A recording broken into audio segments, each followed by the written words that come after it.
ಈ ದಿನ ನೋಡುವಂತ ಕಾರ್ಯವೇನೆಂದರೆ, ಕರ್ತನು ಇವತ್ತು ಜೀವಿಸುವಾತನಾಗಿದ್ದಾರೆ. ಅದರಲ್ಲಿ ಯಾವ ಸಂದೇಹವಿಲ್ಲ. ಕರ್ತನ ಶಕ್ತಿಯಲ್ಲಿ ಯಾವ ಒಂದು ಬದಲಾವಣೆ ಇಲ್ಲ. ಮನುಷ್ಯರ ಮಧ್ಯದಲ್ಲಿ ಕರ್ತನು ಕ್ರಿಯೆ ಮಾಡುವ ವಿಧದಲ್ಲಿಯೂ ಯಾವ ಚೇಂಜಸ್ಸೂ ಇಲ್ಲ. ಕೆಲವರು ಹೇಳ್ತಾರೆ ಅದ್ಭುತಗಳ ಕಾಲ ಮುಗಿದೋಯಿತು ಎಂಬುದಾಗಿ ಹೇಳುವರು. ಇನ್ನು ಕೆಲವರು ಹೇಳುವರು ಕರ್ತನು ಮಾತಾಡುವುದನ್ನು ನಿಲ್ಲಿಸಿದ್ದಾರೆ ಎಂಬುದಾಗಿ ಹೇಳುವರು. ಕರ್ತನು ಹಳೆಯ ಒಡಂಬಡಿಕೆಯಲ್ಲಿ ಕ್ರಿಯೆ ಮಾಡಿದ ಹಾಗೆ ಹೊಸ ಒಡಂಬಡಿಕೆ ಕ್ರಿಯೆ ಮಾಡುವ ಹಾಗೆಲ್ಲ ಈಗ ಕ್ರಿಯೆ ಮಾಡುವುದಿಲ್ಲ ಅಂತ ಹೇಳ್ತಾರೆ. ಆ ರೀತಿ ಏನೂ ಇಲ್ಲ. ಕರ್ತನು ನೆನ್ನೆಯೂ ಇವತ್ತು ಎಂದೆಂದೂ ಮಾರ್ಪಡದಿರುವ ದೇವರು. ಹಾಗಾದರೆ ಯಾಕೆ ದೇವರ ಕ್ರಿಯೆಗಳನ್ನು ನೋಡೋಕ್ಕಾಗ್ತಿಲ್ಲ ಅಂದರೆ, ಕರ್ತನೇ ಮಾರ್ಪಡದವರಾಗಿದ್ದಾರೆ, ನಾವು ಮಾರ್ಪಟ್ಟವರಾಗಿದ್ದೇವಲ್ಲವಾ? ನಮ್ಮ ಸಮಾಜ ಮಾರ್ಪಟ್ಟದಾಗಿದೆಯಲ್ವಾ? ಹಳೆ ಒಡಂಬಡಿಕೆಯ ಕಾಲದಲ್ಲಿ ಹೇಳಿದ್ದನ್ನು ಹಾಗೆ ನಂಬಿದರು. ಹೊಸ ಒಡಂಬಡಿಕೆಯ ಕಾಲದಲ್ಲಿ ಸ್ವಲ್ಪ ಪ್ರಶ್ನೆಯನ್ನು ಕೇಳಿದರು. ಕಡೆಯ ಕಾಲದಲ್ಲಿ ಎಲ್ಲವನ್ನ ಸಂಶೋಧನೆ ಮಾಡುವವರಾಗಿದ್ದಾರೆ. ನಾವು ಮಾರ್ಪಟ್ಟಿದ್ದೇವೆ. ನಮ್ಮಲ್ಲಿ ಒಂದು ಮಗುವಿನ ಹಾಗೆ ನಂಬಿಕೆ ಇಲ್ಲ. ಆದ್ದರಿಂದ ದೇವರ ಕ್ರಿಯೆಗಳನ್ನು ಸ್ಪಷ್ಟವಾಗಿ ನಮ್ಮಿಂದ ಹೊಂದಲಾಗುತ್ತಿಲ್ಲ. ಸತ್ಯವೇದದಲ್ಲಿ ಕಾಣಲ್ಪಟ್ಟಿರುವಂತಹ ದೇವರು ಸತ್ಯವಾದಾತನು. ಅವರಿಗೆ ವಯಸ್ಸಾಗಲೂ ಇಲ್ಲ, ಅವರ ಶಕ್ತಿ ಕಡಿಮೆಯಾಗಲೂ ಇಲ್ಲ. ಅವರು ನೆನ್ನೆಯೂ ಇವತ್ತು ಎಂದೆಂದೂ ಮಾರ್ಪಡದವರಾಗಿದ್ದಾರೆ. ಇವತ್ತು ಅವರು ನಮ್ಮ ಮಧ್ಯದಲ್ಲಿ ಕ್ರಿಯೆ ಮಾಡುವುದಕ್ಕೆ ಅವರು ಕಾದಿದ್ದಾರೆ. ನಮಗೆ ಸಮಯವಿರುವುದಿಲ್ಲ. ಯಾಕೆಂದರೆ ನಾನು ಹೇಳಿದ ಹಾಗೆ ಕರ್ತನು ಮಾರ್ಪಟ್ಟಿಲ್ಲ, ನಾವು ಮಾರ್ಪಟ್ಟಿದ್ದೇವೆ. ನಮ್ಮ ಸಮಾಜ ಅದು ಮಾರ್ಪಟ್ಟದಾಗಿದೆ. ನಮ್ಮ ಸುತ್ತಲಿರುವ ಕಾರ್ಯಗಳು ಮಾರ್ಪಟ್ಟಿದೆ. ಸೇವಕರು ಮಾರ್ಪಟ್ಟಿದ್ದಾರೆ. ವಿಶ್ವಾಸಿಗಳ ಮನಸ್ಥಿತಿ ಮಾರ್ಪಟ್ಟದಾಗಿದೆ.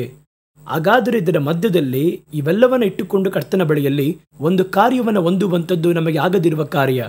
ನಾವು ಓದಿರುವಂತಹ ಜ್ಞಾನ, ಲೋಕ ಪ್ರಕಾರವಾಗಿರುವ ವಿದ್ಯಾರ್ಹತೆ, ವಿಜ್ಞಾನ ಬೆಳವಣಿಗೆ, ಇಂಥ ಕಾರ್ಯಗಳು, ನಮ್ಮ ಸುತ್ತಲಿರುವ ಕಾರ್ಯಗಳು ನಮ್ಮನ್ನು ತೊಂದರೆ ಪಡಿಸುತ್ತಲೇ ಇವೆ. ಇದನ್ನೇಗೆ ದೇವರು ಈ ರೀತಿ ಮಾಡ್ತಾರೆ ಎಂಬುದಾಗಿ ಮಾತಾಡಕ್ಕೆ ಸಾಧ್ಯನಾ? ಅದಂಗೆ ನಡೆಯುತ್ತೆ, ಇದಂಗೆ ನಡೆಯುತ್ತೆ, ಈ ರೀತಿ ಸಂದೇಹಕ್ಕಾಸ್ಪದವಾಗಿರುವ ಪ್ರಶ್ನೆಗಳು ಬರುತ್ತದೆ.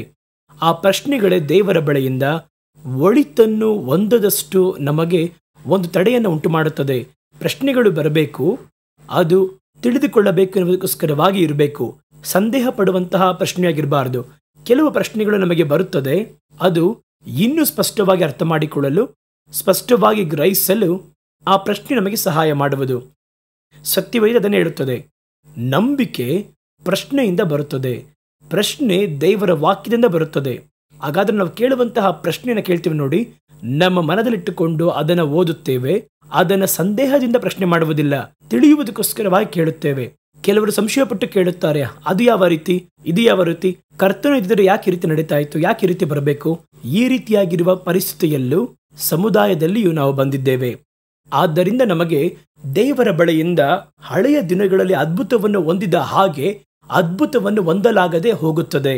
ಈ ಮಕ್ಕಳ ರೀತಿಯಲ್ಲಿ ಕರ್ತನ ಮೇಲೆ ನಂಬಿಕೆ ಇಟ್ಟವರಿದ್ದಾರೆ ನೋಡಿ. ಎಲ್ಲವನ್ನು ದೇವರ ಮೇಲೆ, ಈ ಒಂದು ಲಾಜಿಕ್ಕು, ಸೈನ್ಸು, ಸುತ್ತಲೂ ಮನುಷ್ಯರು ಮಾತಾಡುವಂತಹ ಕಾರ್ಯಗಳು, ಇವೆಲ್ಲವನ್ನ ಮನದಲ್ಲಾಕಿ ಗೊಂದಲಕ್ಕೊಳಗಾಗಿ ಪ್ರಾರ್ಥನೆ ಮಾಡುತ್ತೇನೆ ಎಂಬುದಾಗಿ ಮಾಡ್ತಾರೆ ನೋಡಿ. ಅವರಿಗೆ ಇದನ್ನು ಹೊಂದಿಕೊಳ್ಳಲು ಸಾಧ್ಯವಿಲ್ಲ. ಒಂದು ಚಿಕ್ಕ ಕಥೆ ಹೇಳುತ್ತೇನೆ, ಗಮನಿಸಿ. ಲಿಯೋ ಟಾಲ್ಸ್ಟಾಯ್ ಎನ್ನುವವರು ಬರೆದಂತಹ ಒಂದು ಕತೆ, ಲೋಕದಲ್ಲಿ ಬಹಳ ಪ್ರಬಲವಾಗಿರುವಂತಹ ಒಂದು ಕತೆ. ಈ ಕಥೆಯಲ್ಲಿ ಒಂದು ಬಾರಿ ಸಮುದ್ರದಲ್ಲಿ ಪ್ರಯಾಣ ಮಾಡುವಂತಹ ಕೆಲವು ವ್ಯಕ್ತಿಗಳು ಮಾತಾಡ್ತಾ ಇರ್ತಾರೆ. ಮಾತಾಡುತ್ತಿರುವಾಗ ಅವರು ಹಡಗಲ್ಲಿ ಹೋಗ್ತಿರ್ಬೇಕಾದ್ರೆ ಒಬ್ಬ ಸೇವಕನು ಒಂದು ದೊಡ್ಡ ಸಂಸ್ಥೆಯನ್ನು ಮಾಡಿ ಅದನ್ನು ಸ್ಥಾಪಿಸಿರುವಂತ ಇಂಗ್ಲೆಂಡಿನ ಒಬ್ಬ ಸೇವಕರು, ಅವರು ಆ ಹಡಗಿನಲ್ಲಿ ಆ ಸಮುದ್ರದಲ್ಲಿ ಪ್ರಯಾಣ ಮಾಡ್ತಿದ್ದಾರೆ. ಆ ಒಂದು ವ್ಯಕ್ತಿಗಳಲ್ಲಿ ಕೆಲವೊಬ್ರು ಏನ್ ಹೇಳ್ತಾರೆ ಅಂತ ಹೇಳಿದ್ರೆ, ನಾವು ಹೋಗುವಂತಹ ಮಾರ್ಗದಲ್ಲಿ ಕಣ್ಣಿಗೆ ಕಾಣದಿರುವ ಒಂದು ಸ್ಥಳದಲ್ಲಿ ಮನುಷ್ಯರ ಒಂದು ಒಡನಾಟವಿಲ್ಲದಂತಹ, ನಾಗರಿಕತೆ ಇನ್ನೂ ಒಳಗೆ ಹೋಗದಿರುವಂತಹ ಒಂದು ಐಲ್ಯಾಂಡ್, ಒಂದು ದ್ವೀಪವಿದೆ. ಅದರಲ್ಲಿ ಸ್ವಲ್ಪ ಜನಗಳು ಮಾತ್ರ ವಾಸವಿರುತ್ತಾರೆ. ಅವರಿಗೆ ಹೊರ ಜಗತ್ತಿನ ಯಾವ ಸಂಪರ್ಕ ಇಲ್ಲ. ನಾವು ಕೆಲವು ಸಂದರ್ಭದಲ್ಲಿ ಅವರನ್ನು ದೂರದಲ್ಲಿ ಹೋಗುವಾಗ ಮನುಷ್ಯರು ಓಡಾಡುವುದನ್ನ ನಾವಲ್ಲಿ ನೋಡಿದ್ದೇವೆ. ಅವರು ಮನುಷ್ಯರ ಹಾಗೆ ಇರುತ್ತಾರ, ಮೃಗದ ಹಾಗೆ ಇರುತ್ತಾರ, ಏನಂತ ನಮಗೆ ಗೊತ್ತಿಲ್ಲ ಎಂಬುದಾಗಿ ಅವರು ಮಾತಾಡ್ತಾ ಬರ್ತಾರೆ. ಇದನ್ನು ಈ ಸೇವಕರು ಕೇಳುತ್ತಾ ಬಂದರು. ಅವ್ರು ಹೇಳಿದ್ರು, ಅದು ಯಾವ ದ್ವೀಪ ಅಂತ ನಮಗೆ ಹೇಳಿ, ನಾನೋಗಿ ಇಲ್ಲಿ ಸುವಾರ್ತೆಯನ್ನು ಸಾರುತ್ತೇನೆ. ಅವರಿಗೆ ನಾವು ಕರ್ತನನ್ನು ಹೇಳಬೇಕು, ನಮ್ಮ ಸ್ಥಾಪನೆಯಿಂದ ಹೇಳಲ್ಪಡೆದಿರುವಂಥ ಸ್ಥಳದಲ್ಲಿ ಹೇಳಬೇಕು ಎಂಬುದಾಗಿ ನಮಗೆ ಹೇಳಿದ್ದಾರೆ ಎಂಬುದಾಗಿ ಅವರು ಹೇಳ್ತಾರೆ. ಆಗ ಅವ್ರು ಹೇಳ್ತಾರೆ, ನಾವು ಹೋಗುವಂತಹ ಮಾರ್ಗದಲ್ಲಿ ಡೈರೆಕ್ಟ್ ಆಗಿ ಅಲ್ಲಿ ಹೋಗೋಕ್ಕಾಗಲ್ಲ. ನಾವು ಹೋಗುವ ದಾರಿಯಲ್ಲಿ ದೂರದಿಂದ ನಾವು ನಿಮ್ಮನ್ನ ಒಂದು ಚಿಕ್ಕ ಹಡಗಲ್ಲಿ ಕಳುಹಿಸಿಕೊಡುತ್ತೇವೆ. ಆ ರೀತಿ ಹೇಳ್ತಾರೆ. ನೀವು ಹೋಗಿ ಆ ಹಡಗು ಮತ್ತೆ ಬರುತ್ತದೆ. ಮತ್ತೊಮ್ಮೆ ನೀವು ಬರುವಾಗ, ನಾವು ಮತ್ತೆ ಬರುವಾಗ ನೀವು ಆ ದ್ವೀಪದಲ್ಲಿ ಜೀವಂತವಾಗಿದ್ದರೆ ಹೊರಗೆ ನಿಂತು ನಿಮ್ಮ ಬಟ್ಟೆಗಳನ್ನು ಗಾಳಿಯಲ್ಲಿ ಬೀಸಿರಿ, ಮತ್ತೆ ಹಡಗನ್ನು ಕಳುಹಿಸಿ ನಿಮ್ಮನ್ನ ನಮ್ಮ ಬಳಿಗೆ ಸೇರಿಸಿಕೊಳ್ಳುತ್ತೇವೆ ಎಂಬುದಾಗಿ ಅವರು ಹೇಳಿ ಹೋದರು.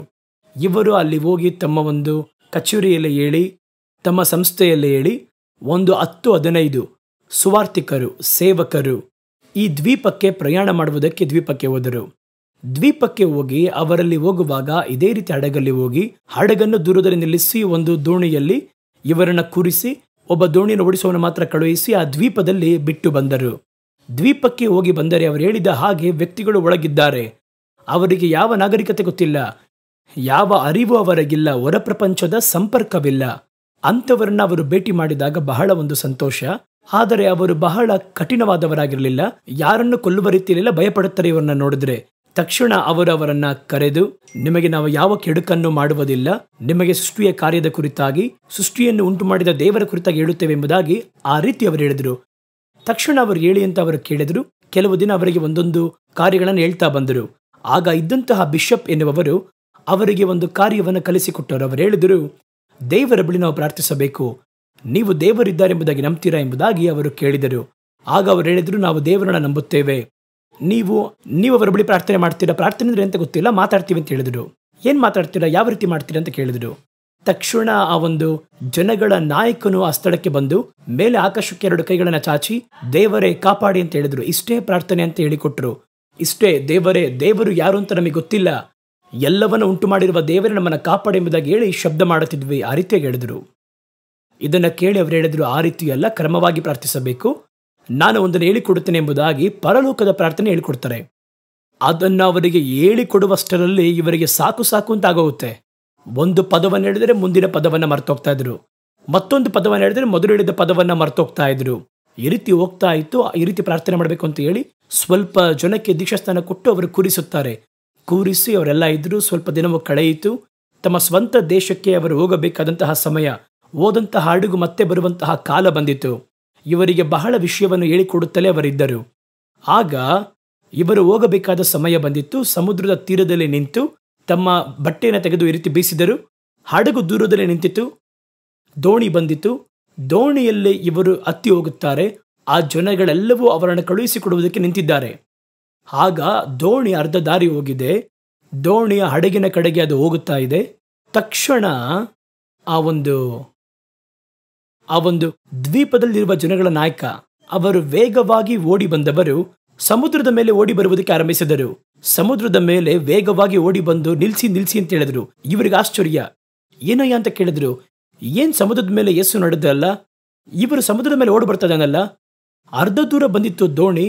ಸಮುದ್ರದ ಮೇಲೆ ಹಾಗೆ ಕಾಲಿಟ್ಟು ಅವನು ಈಜುತ್ತಾ ಬರಲಿಲ್ಲ, ಓಡಿ ಬರುತ್ತಾನೆ. ಇವರಿಗೆ ಆಶ್ಚರ್ಯವಾಗಿತ್ತು. ಏನು ಅಂತ ಕೇಳ್ತೀರಾ? ಅಯ್ಯ, ಪರಲೋಕದಲ್ಲಿರುವ ನಮ್ಮ ತಂದೆಯೇ, ನಿಮ್ಮ ನಾವು ಪರಿಶುದ್ಧವಾಗಿ ಎಣಿಸಲ್ಪಡಲಿ. ಅಯ್ಯ, 3ನೇ ಸಾಲು ಮರ್ತೋಯ್ತು ಅಂತ ಹೇಳಿದ್ರು. ಇವರು ತಳಮಳಗೊಂಡರು. ಅವರು ಹೇಳಿದ್ರು, ಇಲ್ಲಪ್ಪ, ನೀವು ಯಾವಾಗಲೂ ಮಾಡುವ ರೀತಿ ನಿಮ್ಮ ಮೂಲತಃ ನಂಬಿಕೆಯಲ್ಲಿ ದೇವರನ್ನ ನೋಡಿ ಮಾತಾಡ್ರಿ, ಅಷ್ಟೇ ಸಾಕು ಎಂಬುದಾಗಿ ಹೇಳಿ ಇವರು ತಮ್ಮ ದಾರಿಯನ್ನ ಹಿಡಿದರು. ನೋಡಿ, ನಾವು ಮೆಥಡ್ಸ್ನ ಇಟ್ಕೊಂಡಿದ್ದೀವಿ. ನಾವು ಕೆಲವೊಂದು ಕಾರ್ಯವನ್ನ ಈ ರೀತಿ ಕಲಿತುಕೊಂಡು ಜ್ಞಾನವನ್ನು ಉಪಯೋಗಿಸುತ್ತೇವೆ. ಆದರೆ ಒಬ್ಬ ಸಾಧಾರಣ ವಿಶ್ವಾಸಿ, ನನ್ನನ್ನು ಉಂಟು ಮಾಡಿದ ದೇವರೇ, ಈ ಆಕಾಶವನ್ನ ಭೂಮಿಯನ್ನು ಉಂಟು ಮಾಡಿದ ದೇವರೇ ನಮ್ಮನ್ನ ಕಾಪಾಡಿ, ಒಂದು ಚಿಕ್ಕ ನಂಬಿಕೆ. ಆ ಒಂದು ನಂಬಿಕೆ ನೋಡಿ ಸಮುದ್ರದ ಮೇಲೆ ನಡೆಯುವಂತೆ ಮಾಡಿತು. ನಾವು ಲಾಜಿಕ್ ಹಾಕಿ ಅದಕ್ಕೆ ಒಂದು ಚಿತ್ರವನ್ನ ಬರೆದು ಎಲ್ಲವನ್ನ ಮಾಡಿ ಅರಿವನ್ನು ಸೇರಿಸಿ ಉಪಯೋಗಿಸಿ ನಾವು ಹಡಗಿನಲ್ಲಿ ಹೋಗ್ತಾ ಇದ್ದೇವೆ. ಆ ಬಿಷಪ್ಗಳು ತಳ್ಳನಗೊಂಡರು. ಅವರ ನಂಬಿಕೆ ಹಾಗೆ ಇರಲಿ ಎಂಬುದಾಗಿ ಹೇಳಿ ಒಂದು ಚಿಕ್ಕ ಕಥೆ ಇದೆ. ಇದನ್ನು ಹಾಗೆ ಹಿಂಬಾಲಿಸುವಂಥದ್ದಿಲ್ಲ. ಆದರೆ ಒಂದನ್ನು ತಿಳಿದುಕೊಳ್ಳಬೇಕು, ಮಗುವಿನ ಹಾಗೆ ನಂಬಿಕೆ ಇದ್ದರೆ ದೇವರ ಬಳಿಯಿಂದ ದೊಡ್ಡ ಕಾರ್ಯವನ್ನು ಹೊಂದಿಕೊಳ್ಳುವುದಕ್ಕೆ ಸಹಾಯ ಮಾಡುತ್ತದೆ. ದೇವರ ಬಳಿ ನೀವು ಸಹವಾಸ ಮಾಡಬೇಕಾದ್ರೆ ನಿಮ್ಮ ಜ್ಞಾನವನ್ನು ಉಪಯೋಗ ಮಾಡಲೇಬೇಡಿ, ಅದು ತಪ್ಪು. ಜ್ಞಾನವೆನ್ನುವುದು ನಮಗೆ ಅವಶ್ಯ. ಅದು ಲೋಕಕ್ಕೆ ಉಪಯೋಗವಾಗುವುದಕ್ಕೆ, ಲೋಕದಲ್ಲಿ ಜೀವಿಸುವುದಕ್ಕೆ. ಒಂದು ಬ್ಯಾಂಕ್ ಹೋಗ್ತೀರಾ, ಹಣವನ್ನು ತೆಗಿತೀರಾ, ಹಣವನ್ನು ಕೊಡ್ತೀರಾ, ಒಂದು ಹಣವನ್ನು ಸಂಪಾದನೆ ಮಾಡ್ತೀರಾ. ಇದಕ್ಕೆ ಲೋಕದ ಜ್ಞಾನವನ್ನು ಉಪಯೋಗಿಸಬೇಕು. ನಾವು ಒಂದು ವಿದ್ಯೆಯನ್ನು ಉಪಯೋಗಿಸುತ್ತೇವೆ. ಅದಕ್ಕೋಸ್ಕರವಾಗಿ ವಿದ್ಯೆಯನ್ನು ನೀವು ಕಲಿಯಬಾರದು, ಆದಿವಾಸಿ ಜನಗಳ ಥರ ಇರಬೇಕು ಅಂತ ಹೇಳ್ತಿಲ್ಲ. ಆದರೆ ದೇವರ ಕಾರ್ಯ ಅಂತ ಬರುತ್ತೆ ನೋಡಿ, ಅದರ ನಿಮ್ಮ ಜ್ಞಾನವನ್ನು ತೋರಿಸಬೇಡಿ. ಅದು ನಿಮ್ಮ ಜ್ಞಾನಕ್ಕೂ ಅದಕ್ಕೂ ಸಂಬಂಧವಿಲ್ಲ. ಇಲ್ಲಿ ನಾವು ಅರಿವನ್ನು ಅಧಿಕರಿಸಿಕೊಳ್ಳುವುದು ಪೂರ್ತಿಯಾಗಿ ದೇವರ ಬಳಿ ಉಪಯೋಗಿಸುವುದಕ್ಕೆ ಅಲ್ಲ, ಈ ಲೋಕದಲ್ಲಿ ಜೀವಿಸುವುದಕ್ಕಾಗಿ. ಯಾಕೆಂದ್ರೆ ಇವತ್ತು ಜಗತ್ತು ಈ ಅರಿವಿನಿಂದ ಅಧಿಕರಿಸಿದೆ. ಇಲ್ಲಿ ನಾವು ಜೀವಿಸಬೇಕು, ಅದಕ್ಕೆ ಅರಿವನ್ನು ಉಪಯೋಗಿಸಬೇಕೇ ವಿನಃ ನೀವು ಓದಿದ್ದು, ನೀವು ತಿಳ್ಕೊಂಡಿದ್ದು, ನಿಮ್ಮ ಒಂದು ಸೈನ್ಸು, ಇವೆಲ್ಲವನ್ನು ತಂದು ದೇವರ ಬಳಿ ತಂದು ಮಾತಾಡಿ ಅದನ್ನು ಆತ್ಮಿಕ ಜೀವಿತದಲ್ಲಿ ಕೂಡಿಸಿದರೆ ನೀವು ಯಾಮಾರಿ ಹೋಗುತ್ತೀರಾ. ಯಾಕೆಂದರೆ ಇದು ನೀವು ಕಲಿತಿರುವಂತಹ ವಿಜ್ಞಾನಗಳಿಗೂ ನೀವು ನಿಮ್ಮ ಬಳಿ ಇರುವಂತಹ ಕಲಿತಿರುವಂತಹ ಅರಿವಿಗೂ ಫಿಲಾಸಫಿಗೂ ಸಿದ್ಧಾಂತಗಳಿಗೂ ಮಿಗಿಲಾಗಿರುವ ಒಂದು ಕಾರ್ಯ. ಅದನ್ನು ನೀವು ಗ್ರಹಿಸಿಕೊಳ್ಳಬೇಕು. ಮನುಷ್ಯನು ತನ್ನ ಚಿಕ್ಕ ಜ್ಞಾನವನ್ನಿಟ್ಟುಕೊಂಡು ದೊಡ್ಡ ದೇವರನ್ನ ಅಳತೆ ಮಾಡಲಾಗುವುದಿಲ್ಲ. ಯಾಕೆಂದರೆ ದೇವರು ಉಂಟು ಮಾಡಿರುವಂತಹ ಸೃಷ್ಟಿಗಳಲ್ಲಿ, ಕೋಟಿಗಟ್ಟಲೆ ಸೃಷ್ಟಿಗಳಲ್ಲಿ ಒಂದು ಚಿಕ್ಕ ಧೂಳಷ್ಟೇ ಒಂದು ಭೂಮಿ. ಈ ಭೂಮಿಯ ಕುರಿತು ನೀವು ಕೆಲವೊಂದು ಕಾರ್ಯವನ್ನು ಗ್ರಹಿಸಿಟ್ಟುಕೊಂಡು ಇವೆಲ್ಲವನ್ನ ಉಂಟು ಮಾಡಿರುವ ದೇವರ ಬಳಿಯಲ್ಲಿ ನೀವು ಆಟ ಆಡುವುದಕ್ಕೂ ಅವರ ಬಳಿಯಲ್ಲಿ ನಿಮ್ಮ ಜ್ಞಾನವನ್ನು ತೋರಿಸುವ ಪ್ರಯತ್ನ ಮಾಡಿದರೆ ನಷ್ಟ ನಮಗುಂಟಾಗುತ್ತದೆ. ನಮಗೆ ಅರಿವು ಬೇಕು, ಜ್ಞಾನ ಬೇಕು, ಲೆಕ್ಕ ಗೊತ್ತಾಗಬೇಕು, ಒಂದು ವೇಳೆ ಡಾಕ್ಟರ್ ಓದಬೇಕು, ಎಲ್ಲವನ್ನ ಮಾಡಿ ಸರಿ. ಆದರೆ ಅವೆಲ್ಲ ಈ ಲೋಕದಲ್ಲಿ ಜೀವಿಸುವುದಕ್ಕೆ. ಅದನ್ನು ತಂದು ಆತ್ಮಿಕ ಜೀವನದಲ್ಲಿ ಕೂಡಿಸಿದರೆ ದೇವರು ನಮ್ಮ ಸಂಗಡ ಮಾತಾಡ್ತಾ ಇದ್ದಾರೆ. ಹಾಗಾದರೆ ದೇವರ ಬಳಿ ಈ ರೀತಿಯ ಒಳಿತನ್ನ ಪಡೆಯಬೇಕು. ಇವತ್ತು ನಾವು ನೋಡುವುದೇನೆಂದರೆ ದೇವರ ಬಳಿಯಲ್ಲಿ ಅದ್ಭುತಗಳನ್ನ ಹೊಂದಿಕೊಳ್ಳುವುದು ಯಾವ ರೀತಿ ದೇವರ ಬಳಿ ದೊಡ್ಡ ಅದ್ಭುತಗಳನ್ನು ಹೊಂದಬೇಕು. ಅದ್ಭುತಗಳೆಂದರೆ ಒಂದು ಸಾಧಾರಣವಾಗಿ ಮಾಡಬೇಕಾಗಿರುವಂತಹ ಕಾರ್ಯದ ಹೆಸರು ಅದ್ಭುತ ಅಲ್ಲ. ಅದು ಪ್ರಕೃತಿಯನ್ನು ಮೇಲ್ಪಟ್ಟಿರುವ ಮನುಷ್ಯರಿಂದ ಮಾಡಲು ಆಗದಿರುವಂತಹ ವಿಧದಲ್ಲಿ ನಡೆಯಬೇಕು. ಆ ರೀತಿ ಬರುವುದಕ್ಕೆ ಹೆಸರೇ ಅದ್ಭುತ. ಒಂದು ತಲೆನೋವಿದೆ, ಒಂದು ಜ್ವರವಿದೆ, ಒಂದು ಔಷಧಿ ಹಾಕಿದ್ರೆ ಸ್ವಸ್ಥವಾಗುತ್ತೆ, ಒಂದು ಮಾತಾಡಿದ್ರೆ ಸ್ವಸ್ಥವಾಗುತ್ತೆ, ಪ್ರಾರ್ಥನೆ ಮಾಡಿ ಸ್ವಸ್ಥವಾಯಿತು. ಇದಕ್ಕೆ ಹೆಸರು ಅದ್ಭುತವಲ್ಲ. ದೇವರು ನಿಮಗೆ ಸ್ವಸ್ಥವನ್ನು ಕೊಟ್ಟಿದ್ದಾರೆ ಅಷ್ಟೇ. ಒಂದು ದೊಡ್ಡ ವ್ಯಾಧಿ ಇದೆ, ಯಾರು ಕಾಪಾಡಕ್ಕಾಗಲ್ಲ, ಇದು ಬಂದು ಮರಣವೇ, ಬೇರೆ ದಾರಿನೇ ಇಲ್ಲ, ದಿನಗಳು ಎಣಿಸಲ್ಪಡುತ್ತಿರಬೇಕು. ಆ ರೀತಿ ಸಮಯದಲ್ಲಿ ಒಂದೇ ಕ್ಷಣದಲ್ಲಿ ಬಿಡುಗಡೆ ಆಗುತ್ತಲ್ವಾ, ಅದಕ್ಕೆ ಹೆಸರು ಅದ್ಭುತ. ಅದು ವಿಜ್ಞಾನದಲ್ಲಿ ಕೂಡ ಅದನ್ನು ವಿವರಿಸಕ್ಕಾಗಲ್ಲ. ಅಂಥ ಅದ್ಭುತಗಳನ್ನು ಕರ್ತನೊಬ್ಬನೇ ಮಾಡುವುದಕ್ಕೆ ಸಾಧ್ಯ. ಯಾಕೆಂದರೆ ಅವರ ನಾಮವೇ ಅತಿಶಯವಾದುದು ಎಂಬುದಾಗಿ ಹೇಳಲ್ಪಡುತ್ತದೆ. ಅವರು ಅತಿಶಯಗಳನ್ನು, ಅದ್ಭುತಗಳನ್ನು ಮಾಡುವ ದೇವರೆಂಬುದಾಗಿ ಮರೆತು ಹೋಗಬಾರದು. ಹಾಗಾದರೆ ಅವರ ಕೈಯಿಂದ ಅದ್ಭುತಗಳನ್ನು ಹೊಂದುವುದು ಯಾವ ರೀತಿ ಎಂಬುದಾಗಿ ಇವತ್ತು ಕೆಲವೊಂದು ಕಾರ್ಯವನ್ನಿಟ್ಟು ಧ್ಯಾನ ಮಾಡಲಿದ್ದೇವೆ. ಲೂಕನ ಸುವಾರ್ತೆ 4ನೇ ಅಧ್ಯಾಯ 25-27 ಇರುವಂತಹ ವಾಕ್ಯಗಳಲ್ಲಿ ಯೇಸು ಒಂದು ಕಾರ್ಯವನ್ನ ಹೇಳಿದ್ರು. ಅದ್ಭುತವನ್ನು ಹೊಂದಿರುವ ಇಬ್ಬರ ಕುರಿತಾಗಿ ಅವರು ಪ್ರತ್ಯೇಕವಾಗಿ ಹೇಳಿದರು. ಅವರು ಯಾರಿಗೆ ದಯೆ ತೋರಿಸುವುದಕ್ಕೆ ಚಿತ್ತವಾಗಿದ್ದಾರೋ ಅವರಿಗೆ ದಯೆ ತೋರಿಸಿ, ಯಾರನ್ನು ದೇವರು ಮುಟ್ಟಲು ಬಯಸುತ್ತಾರೋ ಅವರನ್ನ ಸ್ಪರ್ಶಿಸುವುದರ ಕುರಿತಾಗಿ ವಾಕ್ಯ ಹೇಳುತ್ತದೆ. ಅವರೇನು ಹೇಳ್ತಾರೆ ನೋಡಿ, ಅವತ್ತು ಕೂಡ ಎಲಿಯನ ದಿನಗಳಲ್ಲಿ 3 ವರ್ಷ 6 ತಿಂಗಳು ಆಕಾಶ ಮುಚ್ಚಲ್ಪಟ್ಟು ದೇಶ ಪೂರ್ತಿಯಾಗಿ ದೊಡ್ಡ ಕ್ಷಾಮ ಉಂಟಾದಾಗ ಇಸ್ರಾಯೇಲ್ಯರಲ್ಲಿ ಅನೇಕ ವಿಧವೆಗಳು ಇದ್ದರು. ಆ ದಿನದಲ್ಲಿ ಅನೇಕ ವಿಧವೆಯರು ಇದ್ದರಲ್ಲಿ ಆಗಿದ್ರೂ ಕೂಡ ಎಲಿಯನು ಸೀದೋನ್ ದೇಶದಲ್ಲಿರುವ, ಅವರು ಇಸ್ರಾಯೇಲರಲ್ಲ, ಬೇರೆ ದೇಶ, ಸೀದೋನ್ ದೇಶದಲ್ಲಿರುವ ಚಾರಪ್ತ ಊರಲ್ಲಿರುವಂತಹ ಒಂದು ವಿಧವೆಯ ಬಳಿ ಕಳುಹಿಸಲ್ಪಟ್ಟರು ಅನ್ನುವುದಲ್ಲದೆ ಮತ್ತೊಬ್ಬರ ಬಳಿಯಲ್ಲೂ ಕಳುಹಿಸಲ್ಪಡಲಿಲ್ಲ. ಆಗಿದ್ದರೂ ಎಲಿಯ ಪ್ರವಾದಿಯ ಕಾಲಘಟ್ಟದಲ್ಲಿ ಇಸ್ರಾಯೇಲ್ಯರಲ್ಲಿ ಅನೇಕ ಕುಷ್ಠರೋಗಿಗಳು ಇದ್ದರು. ಆಗಿದ್ದರೂ ಸಿರಿಯ ದೇಶದವನಾದ ನಾಮಾನನಲ್ಲದೆ ಬೇರೆ ಯಾರೂ ಶುದ್ಧೀಕರಿಸಲ್ಪಡಲಿಲ್ಲ ಎಂಬುದಾಗಿ ಸತ್ಯದ ಪ್ರಕಾರ ಹೇಳುತ್ತೇನೆ ಎಂಬುದಾಗಿ ಹೇಳಿದರು. ಈ ಸ್ಥಳದಲ್ಲಿ ಅದ್ಭುತ ಹೊಂದಿದ ಇಬ್ಬರು ಕೂಡ ಇಸ್ರಾಯೇಲ್ಯರಲ್ಲ. ಇಸ್ರಾಯೇಲ್ಯರಲ್ಲೂ ವಿಧವೆಯರು ಇದ್ದರು, ಕುಷ್ಠರೋಗಿಗಳು ಇಸ್ರಾಯೇಲರಲ್ಲಿ ಇದ್ದರು. ಆದರೆ ಕರ್ತನು ಅವರನ್ನು ಸ್ವಸ್ಥಪಡಿಸಲಿಲ್ಲ. ಸ್ವಸ್ಥಪಡಿಸಲ್ಪಟ್ಟ ಇಬ್ಬರು ಕೂಡ ಅನ್ಯರು, ಅನ್ಯ ಜನಾಂಗದವರು. ಹಾಗಾದರೆ ಕರ್ತರು ಹೇಳಲು ಬರುವ ಕಾರ್ಯವೇನೆಂದರೆ, ಕರ್ತನು ತಾವು ಅದ್ಭುತಗಳನ್ನು ಮಾಡುವುದಕ್ಕೆ ಯಾರು ಯೋಗ್ಯನಾಗಿದ್ದಾನೋ ಅವನಿಗೆ ಮಾಡುತ್ತಾರೆ ವಿನಃ ಇದರಲ್ಲಿ ಬಂದು ಧರ್ಮ, ವರ್ಣ, ಅವರಿರುವ ಸ್ಥಳ, ಜಾತಿ, ಜನಾಂಗ ಈ ವ್ಯತ್ಯಾಸವನ್ನು ಅವರು ನೋಡೋದಿಲ್ಲ. ಒಬ್ಬನು ನನ್ನನ್ನು ಅವಲಂಬಿಸಿ ನನ್ನನ್ನು ನಂಬಿ ಯಾರು ಕೇಳಿದರು, ಹಳೆ ಒಡಂಬಡಿಕೆ ಕಾಲದಲ್ಲಿ ಆ ರೀತಿ ಯಾರು ಕೇಳಿದರು ಅವರನ್ನು ಸ್ವಸ್ಥಪಡಿಸುವೆನು. ಅವರು ಯಾವ ರೀತಿ ಅದನ್ನು ಹೊಂದಿಕೊಂಡರು, ಇದನ್ನು ಹೊಂದುವುದಕ್ಕೆ ಅವರೇನು ಮಾಡಿದರು ಎನ್ನುವುದನ್ನು ಗಮನಿಸಬೇಕು. ನನ್ನ ಮಕ್ಕಳೇ, ನನ್ನಿಂದ ಕರೆಯಲ್ಪಟ್ಟವರೇ, ಆದರೆ ಅವರು ನನ್ನ ಬಳಿ ಯಾವ ರೀತಿ ಕೇಳಬೇಕು, ಏನ್ ಪಡಿಬೇಕು, ಏನ್ ಮಾಡಬೇಕು ಅದ್ರ ಬಗ್ಗೆ ಯೋಚನೆ ಮಾಡಲಿಲ್ಲ. ಆದರೆ ಇವರು ಅನ್ಯರಾಗಿದ್ದರೂ ಕೂಡ ಅವರು ನನ್ನ ಬಳಿ ನಂಬಿಕೆಯನ್ನು ಹೊರದಿದ್ದರೆ, ನನ್ನ ಮಾತಿಗೆ ವಿಧಿಯರಾದದರಿಂದ ನನ್ನ ವಾಕ್ಯಕ್ಕೆ ಭಯಪಡುವವರನ್ನು ನೋಡುತ್ತೇನೆ. ಅವನು ಇಸ್ರಾಯೇಲಿಯನೋ ಯಹೂದ್ಯನೋ ಯಾವ ಅನ್ಯನಾಗಿದ್ದರೂ ಕೂಡ ನನ್ನ ಮಾತಿಗೆ ಭಯಪಡುವವನನ್ನು, ನನ್ನನ್ನು ನಂಬುವವನನ್ನೇ ನಾನು ನೋಡುತ್ತೇನೆ ಎಂಬುದಾಗಿ ದೇವರು ಹೇಳುತ್ತಾರೆ. ಇದರಲ್ಲಿ ಇಬ್ಬರ ಕುರಿತು ಹೇಳ್ತಾರೆ. ಚಾರಪ್ತ ಅಲ್ಲಿದ್ದಂಥ ಒಂದು ವಿಧವೆ, ನಿಮಗೆ ಗೊತ್ತು, ಅವರ ಮನೆಯಲ್ಲಿ ಇಟ್ಟು ಎಲ್ಲ ಖಾಲಿಯಾಗಿತ್ತು. ಎಲಿಯ ಅಲ್ಲಿ ಹೋದರೂ ಎಲಿಯನಿಗೆ ಸಹಾಯ ಮಾಡಿದಳು. ಆ ಹಿಟ್ಟನ್ನು ತೆಗೆಯುತ್ತಾ ಆ ಕ್ಷಾಮದ ಕಾಲದಲ್ಲಿ 3 ವರ್ಷ ಆ ಒಂದು ಹಿಟ್ಟು ಕಡಿಮೆಯಾಗಲಿಲ್ಲ, ಎಣ್ಣೆ ಕಡಿಮೆಯಾಗಲಿಲ್ಲ. ಅವರು ಮಾತ್ರ ತೃಪ್ತಿಯಾಗಿ ಸೇವಿಸಿದರು. ಅದೊಂದು ಅದ್ಭುತ. ಎರಡನೇ ಅದ್ಭುತ ನೋಡಿ, ನಾಮಾನನು ಸಿರಿಯ ದೇಶದ ಒಂದು ಪ್ರಧಾನ ಮಂತ್ರಿ, ಸೇನಾಧಿಪತಿ, ಯುದ್ಧಗಳನ್ನು ಮಾಡುವಾತನು, ರಾಜನಿಗಿಂತ ದೊಡ್ಡವನು. ಜಗಳ ಮಾಡಬೇಕಾದ್ರೆ ಅವನೇ ಮಾಡಬೇಕು, ಹೋಗಿದ ಕಡೆ ಎಲ್ಲ ಒಂದು ದೊಡ್ಡ ಜಯ. ಇವರು ಇಸ್ರಾಯೇಲ್ಯರಲ್ಲ, ಇಷ್ಟು ದೊಡ್ಡ ವ್ಯಕ್ತಿಯಾಗಿದ್ದರು. ಅವನು ಕರ್ತನ ಬಳಿ ಒಳಿತನ್ನು ಹೊಂದಿದ್ದು ಮಾತ್ರವಲ್ಲದೆ ಯೇಸುವಿನಿಂದ ಒಂದು ಮಾದರಿ ಎಂಬುದಾಗಿ ತೋರಿಸಲ್ಪಟ್ಟವನು. ಹಾಗಾದ್ರೆ ಎಷ್ಟು ದೊಡ್ಡ ವ್ಯಕ್ತಿ ಇರಬೇಕು? ಅದೇ ದೊಡ್ಡದು. ದೇವರು ಹೇಳುವಂತ ಒಂದು ಉದಾಹರಣೆಗೆ ನಾಮನನ್ನು ಹೇಳ್ತಾನಂದ್ರೆ, ಅವರ ಬಾಯಿಂದ ನಾಮನ ಹೆಸರು ಬರುತ್ತೆ ಅಂತ ಹೇಳಿದ್ರೆ ನಿಜವಾಗ್ಲೂ ಒಂದು ನಂಬಿಕೆ ದೊಡ್ಡದಾಗಿರ್ಬೇಕಲ್ವಾ? ಹಾಗಾದರೆ ಇವರು ಆ ಅದ್ಭುತವನ್ನ ಯಾವ ರೀತಿ ಹೊಂದಿಕೊಂಡರು, ಅದಕ್ಕೇನು ಮಾಡಿದರು? ಇವರಿಬ್ಬರನ್ನು ನೋಡುವುದಕ್ಕೆ ನಮಗೆ ಸಮಯ ಸಾಲಲ್ಲ. ಆದ್ದರಿಂದ ಇವತ್ತು ನಾವು ನಾಮನನ್ನು ಮಾತ್ರ ನಾವು ನೋಡಿ, ಅವನು ಅದ್ಭುತಗಳನ್ನು ಪಡೆದಂತಹ ವಿಧದ ಕುರಿತು, ಅದಕ್ಕವನು ಯಾವ ರೀತಿ ನಡ್ಕೊಂಡ ಎನ್ನುವ ಕಾರ್ಯಗಳ ಕುರಿತಾಗಿ ನಾವು ಸ್ಪಷ್ಟವಾಗಿ ಗ್ರಹಿಸಲಿದ್ದೇವೆ. ಕೆಲವು ವಾಗ್ದಾನ ಮಾಡಲ್ಪಟ್ಟಂತಹ ಕುಟುಂಬಗಳಲ್ಲಿ ಹುಟ್ಟಿರ್ತಾರೆ, ಹಲವು ವರ್ಷ ಕ್ರೈಸ್ತ ಕುಟುಂಬಗಳಾಗಿರ್ತಾರೆ. ಆದರೂ ಅವರು ಗಮನಿಸಲ್ಪಡದೆ ಹೋಗುತ್ತಾರೆ.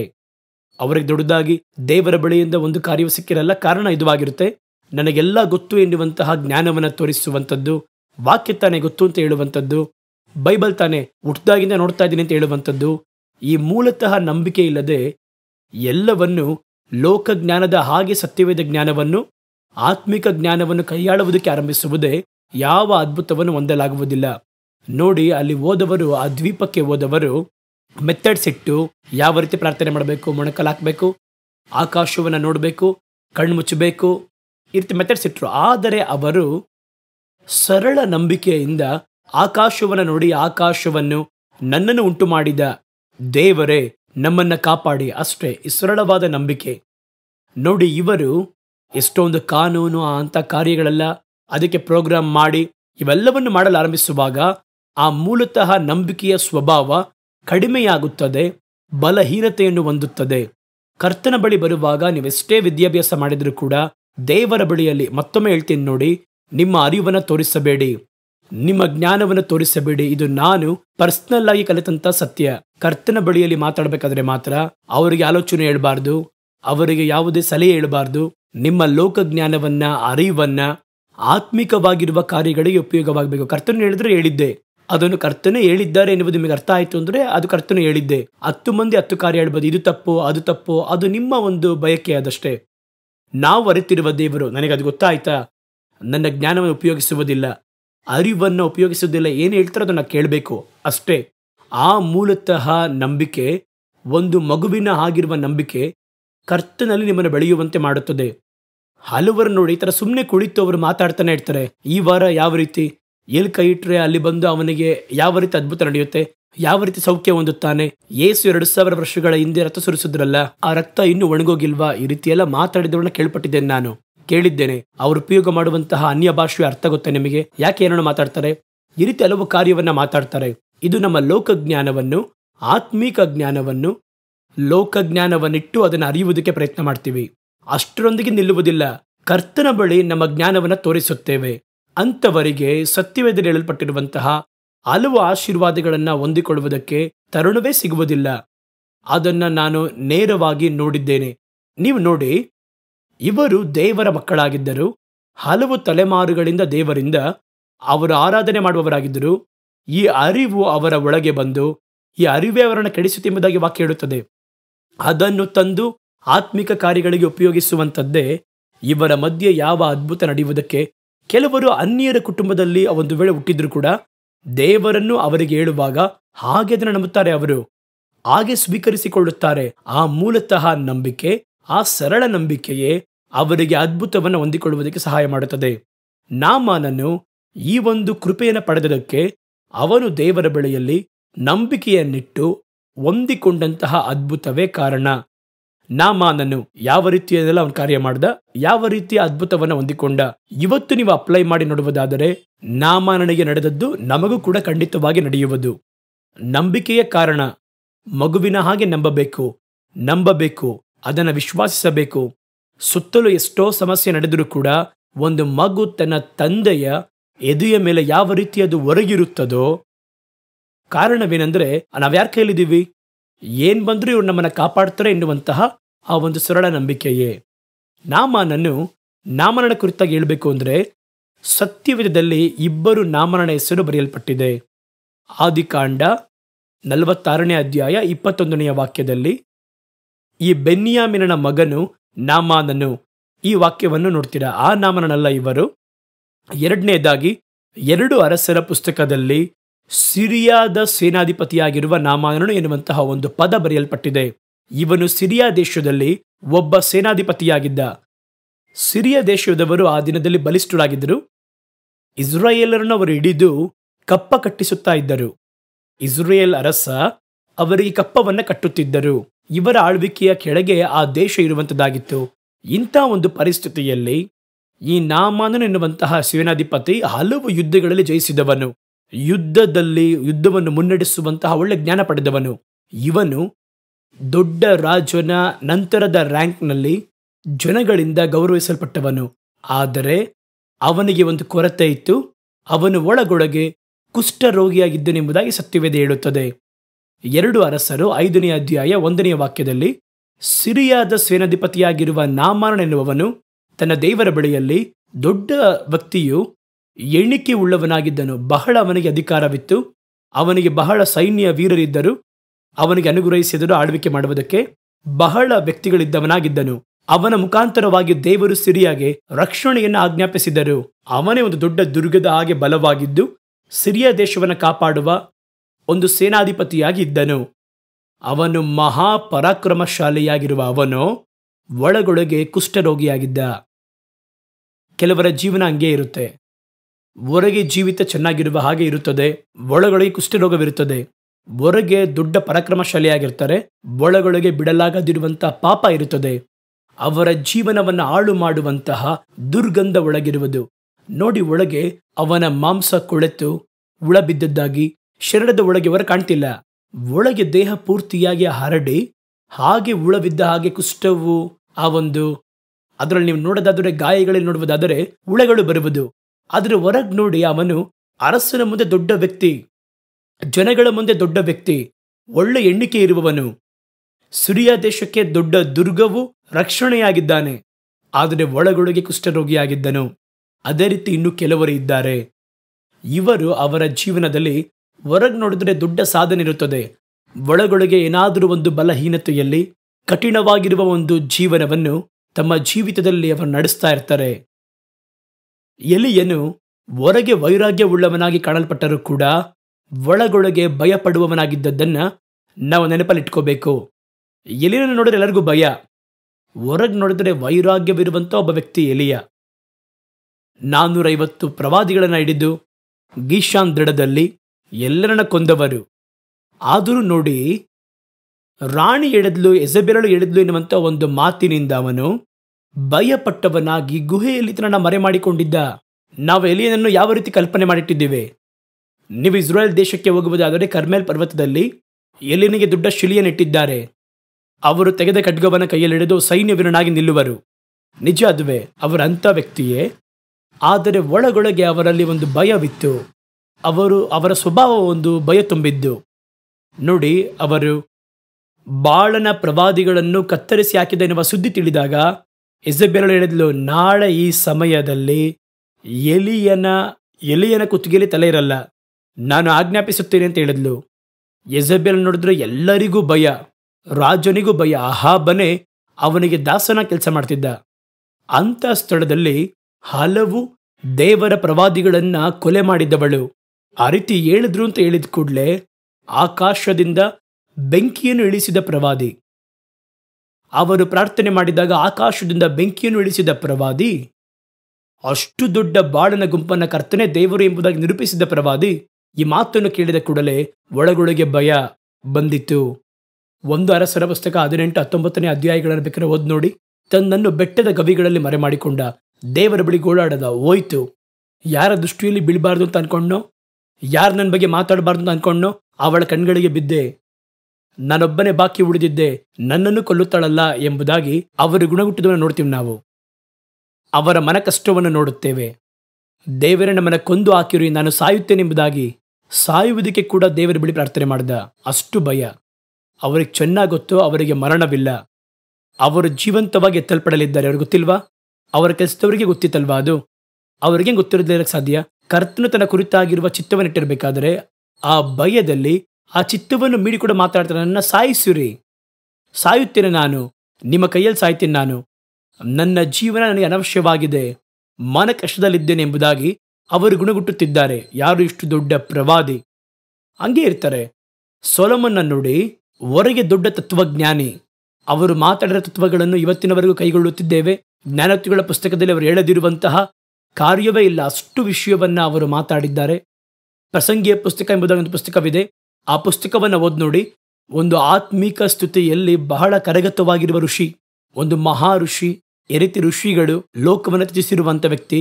ಅವ್ರು ಯಾವ ಥರ ಮಾತಾಡ್ತಾರೋ ಅದೇ ರೀತಿ ಮಾತಾಡ್ತಾರೆ. ವ್ಯರ್ಥ ವ್ಯರ್ಥ ವ್ಯರ್ಥ ಅಂತ. ಎಲ್ಲವೂ ವ್ಯರ್ಥವು ಮನಸ್ಸಿಗೆ ಸಂಚಲವಾಗಿದೆ ಎಂಬುದಾಗಿ. ಭೂಮಿಯ ಕೆಳಗೆ ಎಲ್ಲವೂ ವ್ಯರ್ಥ. ದುಡ್ಡಿರುವವನು ಸಾಯ್ತಾನೆ, ಹಣ ಇರುವವನು ಸಾಯ್ತಾನೆ, ತತ್ವವನ್ನ ಮಾತಾಡ್ತಾರೆ. ನಿಮಗೆ ಅನ್ಸುತ್ತೆ ಅವ್ರ ಬಗ್ಗೆ? ಅವರು ಈ ಲೋಕದ ಆಸೆಯನ್ನು, ಆಶಾಪಾಶಗಳೆಲ್ಲವನ್ನ ಮಿಗಿಲಾದವರೆಂಬುದಾಗಿ ಭಾವಿಸ್ತೀರಾ. ಆದರೆ ಈ ವ್ಯಕ್ತಿಯು ಅನ್ಯ ಸ್ತ್ರೀಯರೊಂದಿಗೆ ಸಾವಿರಾರು ಮಂದಿಯನ್ನ ಹೆಂಡತಿಯಾಗಿಟ್ಟುಕೊಂಡು ಅವರು ತಮ್ಮ ಹೃದಯವನ್ನು ಕರ್ತನನ್ನು ಬಿಟ್ಟು ದೋಷಪಡಿಸಿಕೊಂಡಾಗ ಅವನು ಹೋಗಿ ಬಾಳನಿಗೂ ಮೋಲೇಕನಿಗೂ ಧೂಪ ಆರಾಧನೆ ತೋರಿಸುವವನಾಗಿ ಅವನು ಮಾರ್ಪಟ್ಟ. ಹೊರಗೆ ನೋಡಿದ್ರೆ ಮಾತು ಚೆನ್ನಾಗೇ ಇದೆ, ಅವರು ಹೇಳಿದ ಮಾತು ಸರಿಯಾಗೇ ಇದೆ, ಅವರು ಹೇಳಿದ ತತ್ವಗಳು ಚೆನ್ನಾಗಿದೆ. ಒಳಗೆ ನೋಡಿ, ಒಂದು ಕುಷ್ಠರೋಗಿಯ ಹಾಗೆ. ಪಾಪ, ಶಾರೀರಿಕ ಇಚ್ಛೆ, ಇಂಥ ಕಾರ್ಯಗಳಿಂದ ಅವರು ಆಳಲ್ಪಡ್ತಾ ಇದ್ರು ಎಂಬುದಾಗಿ ನಾವು ನೋಡ್ತೀವಲ್ಲಿ. ಇವನು ಕೂಡ ಒಳಗೊಳಗೆ ಕುಷ್ಠರೋಗಿಯಾಗಿದ್ದಂಥ ವ್ಯಕ್ತಿಯೇ. ಇಂಥವರನ್ನು ಸತ್ಯವೇದ ಕುಷ್ಠರೋಗಿಗಳು ಎಂಬುದಾಗಿ ಹೇಳುತ್ತದೆ. ಆದರೂ ನಾಮಾನನು ತನ್ನ ಕುಷ್ಠವು ನೀಗಬೇಕು ಎಂಬುದಾಗಿ ಬಯಸಿದ. ನೀವು ಮೊದಲು ಏನ್ ಮಾಡಬೇಕು ಅಂದ್ರೆ, ನಿಮಗೆ ಏನು ಅವಶ್ಯ, ಏನು ಬಲಹೀನವೋ, ಯಾವುದು ಮಾರ್ಪಡಬೇಕೋ, ಏನ್ ಕೇಳ್ತಿರೋ ಅದು ಸಿಗಬೇಕು ಎಂಬುದಾಗಿ ಮೊದಲು ಬಯಸಬೇಕು. ಅದು ಮುಖ್ಯ. ಸೊಲೊಮೋನನು ತನ್ನ ತತ್ವದಲ್ಲಿ ತೃಪ್ತಿಯಾಗಿ ಇಲ್ಲದೆ ಅವನ ಹಂಗೆ ಸುಮ್ಮನಾಗ್ಬಿಟ್ಟ. ತನ್ನ ಕುಷ್ಠವು, ತನ್ನ ಪಾಪ ಸ್ವಭಾವ ಮಾರ್ಪಡಬೇಕು ಎನ್ನುವಂತಹ ಬಯಕೆ ಅವರಲ್ಲಿಲ್ಲ. ಮಾರ್ಪಡಬೇಕು ಎಂಬುದಾಗಿ ಮೊದಲು ಬಯಸಬೇಕು. ನಿಮ್ಮ ಪರಿಸ್ಥಿತಿ ಮಾರ್ಪಡಬೇಕು, ನಿಮ್ಮ ಹೋರಾಟ ಮಾರ್ಪಡಬೇಕು, ನಿಮ್ಮ ಸಮಸ್ಯೆ ಮಾರ್ಪಡಬೇಕು. ಅದನ್ನು ನೀವು ಮೊದಲು ಬಯಸಬೇಕು. ಅದನ್ನು ಬಯಸಿದ ನಂತರವೇ ದೇವರ ಬಳಿಯಲ್ಲಿ ಆ ಕಾರ್ಯಗಳಲ್ಲಿ ಮುಂದಾಗಬೇಕು. ಎಷ್ಟೋ ಜಯ ನಾಮನನ್ನು ತೃಪ್ತಿಪಡಿಸಲಿಲ್ಲ. ಎಷ್ಟೋ ವಿಧವಾಗಿರುವ ಮನುಷ್ಯರು ಅವನನ್ನು ಹೊಗಳುತ್ತಾರೆ, ಅದನ್ನು ತೃಪ್ತಿಪಡಿಸಲಿಲ್ಲ. ಶರೀರದಲ್ಲಿ ಅವನ ಶರೀರವನ್ನು ಕಿತ್ತು ತಿನ್ನುತ್ತಿರುವಂತಹ ಕುಷ್ಠತ್ವ ಅವನನ್ನ ವೇದನೆ ಪಡಿಸಿತು. ಅವನಿಗೆ ಹೇಗಾದರೂ ಅದರಿಂದ ಸ್ವಸ್ಥವಾಗಬೇಕು, ಏನ್ ಮಾಡೋಣ ಎನ್ನುವ ಒಂದು ಬಯಕೆ ಅವನಲ್ಲಿತ್ತು. ನೀವು ಒಂದು ಅದ್ಭುತವನ್ನು ಬಯಸುವುದಾದರೆ ಮೊದಲು ಬಯಸಿರಿ. ಮೊದಲು ಬಯಸಿ ಕೇಳಬೇಕು. ಅದನ್ನು ಬಿಟ್ಟು ಕೇಳಿ ನೋಡೋಣವೇ, ಸಿಕ್ಕಿದ್ರೆ ಸಿಗ್ಲಿ, ಇಲ್ಲಂದ್ರೆ ಪರವಾಗಿಲ್ಲ, ಮುಂದಿನ ದಾರಿ ನೋಡೋಣ, ಆ ಮನಸ್ಥಿತಿ ಇರಬಾರದು. ಬಯಸಿರಿ, ಮೊದಲು ಬಯಸಿರಿ. ನಾಮಾನನು ಒಂದು ಚಿಕ್ಕ ಹುಡುಗಿಯ ಮಾತಿಗೆ ಕಿವಿಗೊಟ್ಟನು. ಆ ಹುಡುಗಿ ಅವನ ಮಗಳಲ್ಲ, ಅವಳು ದಾಸಳಾಗಿ ಬಂದಂತಹ ಒಂದು ಹುಡುಗಿ. ನಾನು ಮುಂಚಿತವಾಗಿ ಹೇಳಿದೆ, ಇಸ್ರಾಯೇಲ್ ದೇಶ ಸಿರಿಯ ದೇಶದ ನಿಯಂತ್ರಣದಲ್ಲಿತ್ತು. ಇಸ್ರಾಯೇಲ್ಯರು ಅವರಿಗೆ ಕಪ್ಪವನ್ನು ಕಟ್ಟುತ್ತಿದ್ದರು. ಆಗ ಈ ದೇಶದಿಂದ ಹಿಡಿಯಲ್ಪಟ್ಟಂತ ಒಂದು ಸ್ತ್ರೀ, ಆಕೆಯನ್ನು ತನ್ನ ಮನೆಯಲ್ಲಿ ಕೆಲಸ ಮಾಡುವುದಕ್ಕೆ ಇಟ್ಕೊಂಡಿದ್ರು. ಅವನ ಹೆಂಡತಿಗೆ ಸಹಾಯ ಮಾಡುವುದಕ್ಕೆ, ಅವರಿಗೆ ಊಟ ತೆಗೆದಿಡಬೇಕು, ಮನೆ ಗುಡಿಸೋದಕ್ಕೆ, ಕೆಲಸ ಮಾಡೋದಕ್ಕೆ ಒಂದು ಕೆಲಸ ಮಾಡುವಂತಹ ಒಂದು ಚಿಕ್ಕ ಹುಡುಗಿ ಇದ್ಲು. ಆಕೆಯ ಮಾತಿಗೆ, ತನ್ನ ಶರೀರದ ಕುರಿತಾಗಿ ಆಕೆ ಮಾತಾಡುತ್ತಾಳೆ ಎಂಬುದಾಗಿ ಕೇಳಿದಾಗ ಅವನು ಕಿವಿಗೊಟ್ಟ. ಆ ಚಿಕ್ಕ ಹುಡುಗಿಯ ಒಂದು ಮಾತಿಗೆ, ತನ್ನ ಕಾರ್ಯಕ್ಕೆ ಸಂಬಂಧಪಟ್ಟವಾಗಿ ಆಕೆ ಒಂದು ಆಲೋಚನೆ ಕೊಡುತ್ತಾಳೆ ಎಂಬುದಾಗಿ ಕೇಳಿದಾಗ ಅವನು ಅದಕ್ಕೆ ಕಿವಿಗೊಟ್ಟನು. 2 ಅರಸರುಗಳ ಪುಸ್ತಕ 5ನೇ ಅಧ್ಯಾಯ 3-4 ವಾಕ್ಯಗಳಲ್ಲಿ ಈ ವಾಕ್ಯದಲ್ಲಿ ಓದ್ ನೋಡಿ. ಆಕೆ ತನ್ನ ಯಜಮಾನಿಯ ನೋಡಿ, ಈ ನಾಮನನ ಹೆಂಡತಿಯನ್ನು ನೋಡಿ, ನನ್ನ ಯಜಮಾನನು ಸಮಾರ್ಯದಲ್ಲಿರುವಂತಹ ಪ್ರವಾದಿಯ ಬಳಿ ಒಂದು ವೇಳೆ ಹೋಗುವುದಾದರೆ ಒಳ್ಳೆಯದಾಗಿರುತ್ತದೆ, ಅವರು ಈಕೆಯ ಕುಷ್ಠರೋಗವನ್ನ ನೀಗಿಸುವರು ಎಂದನು.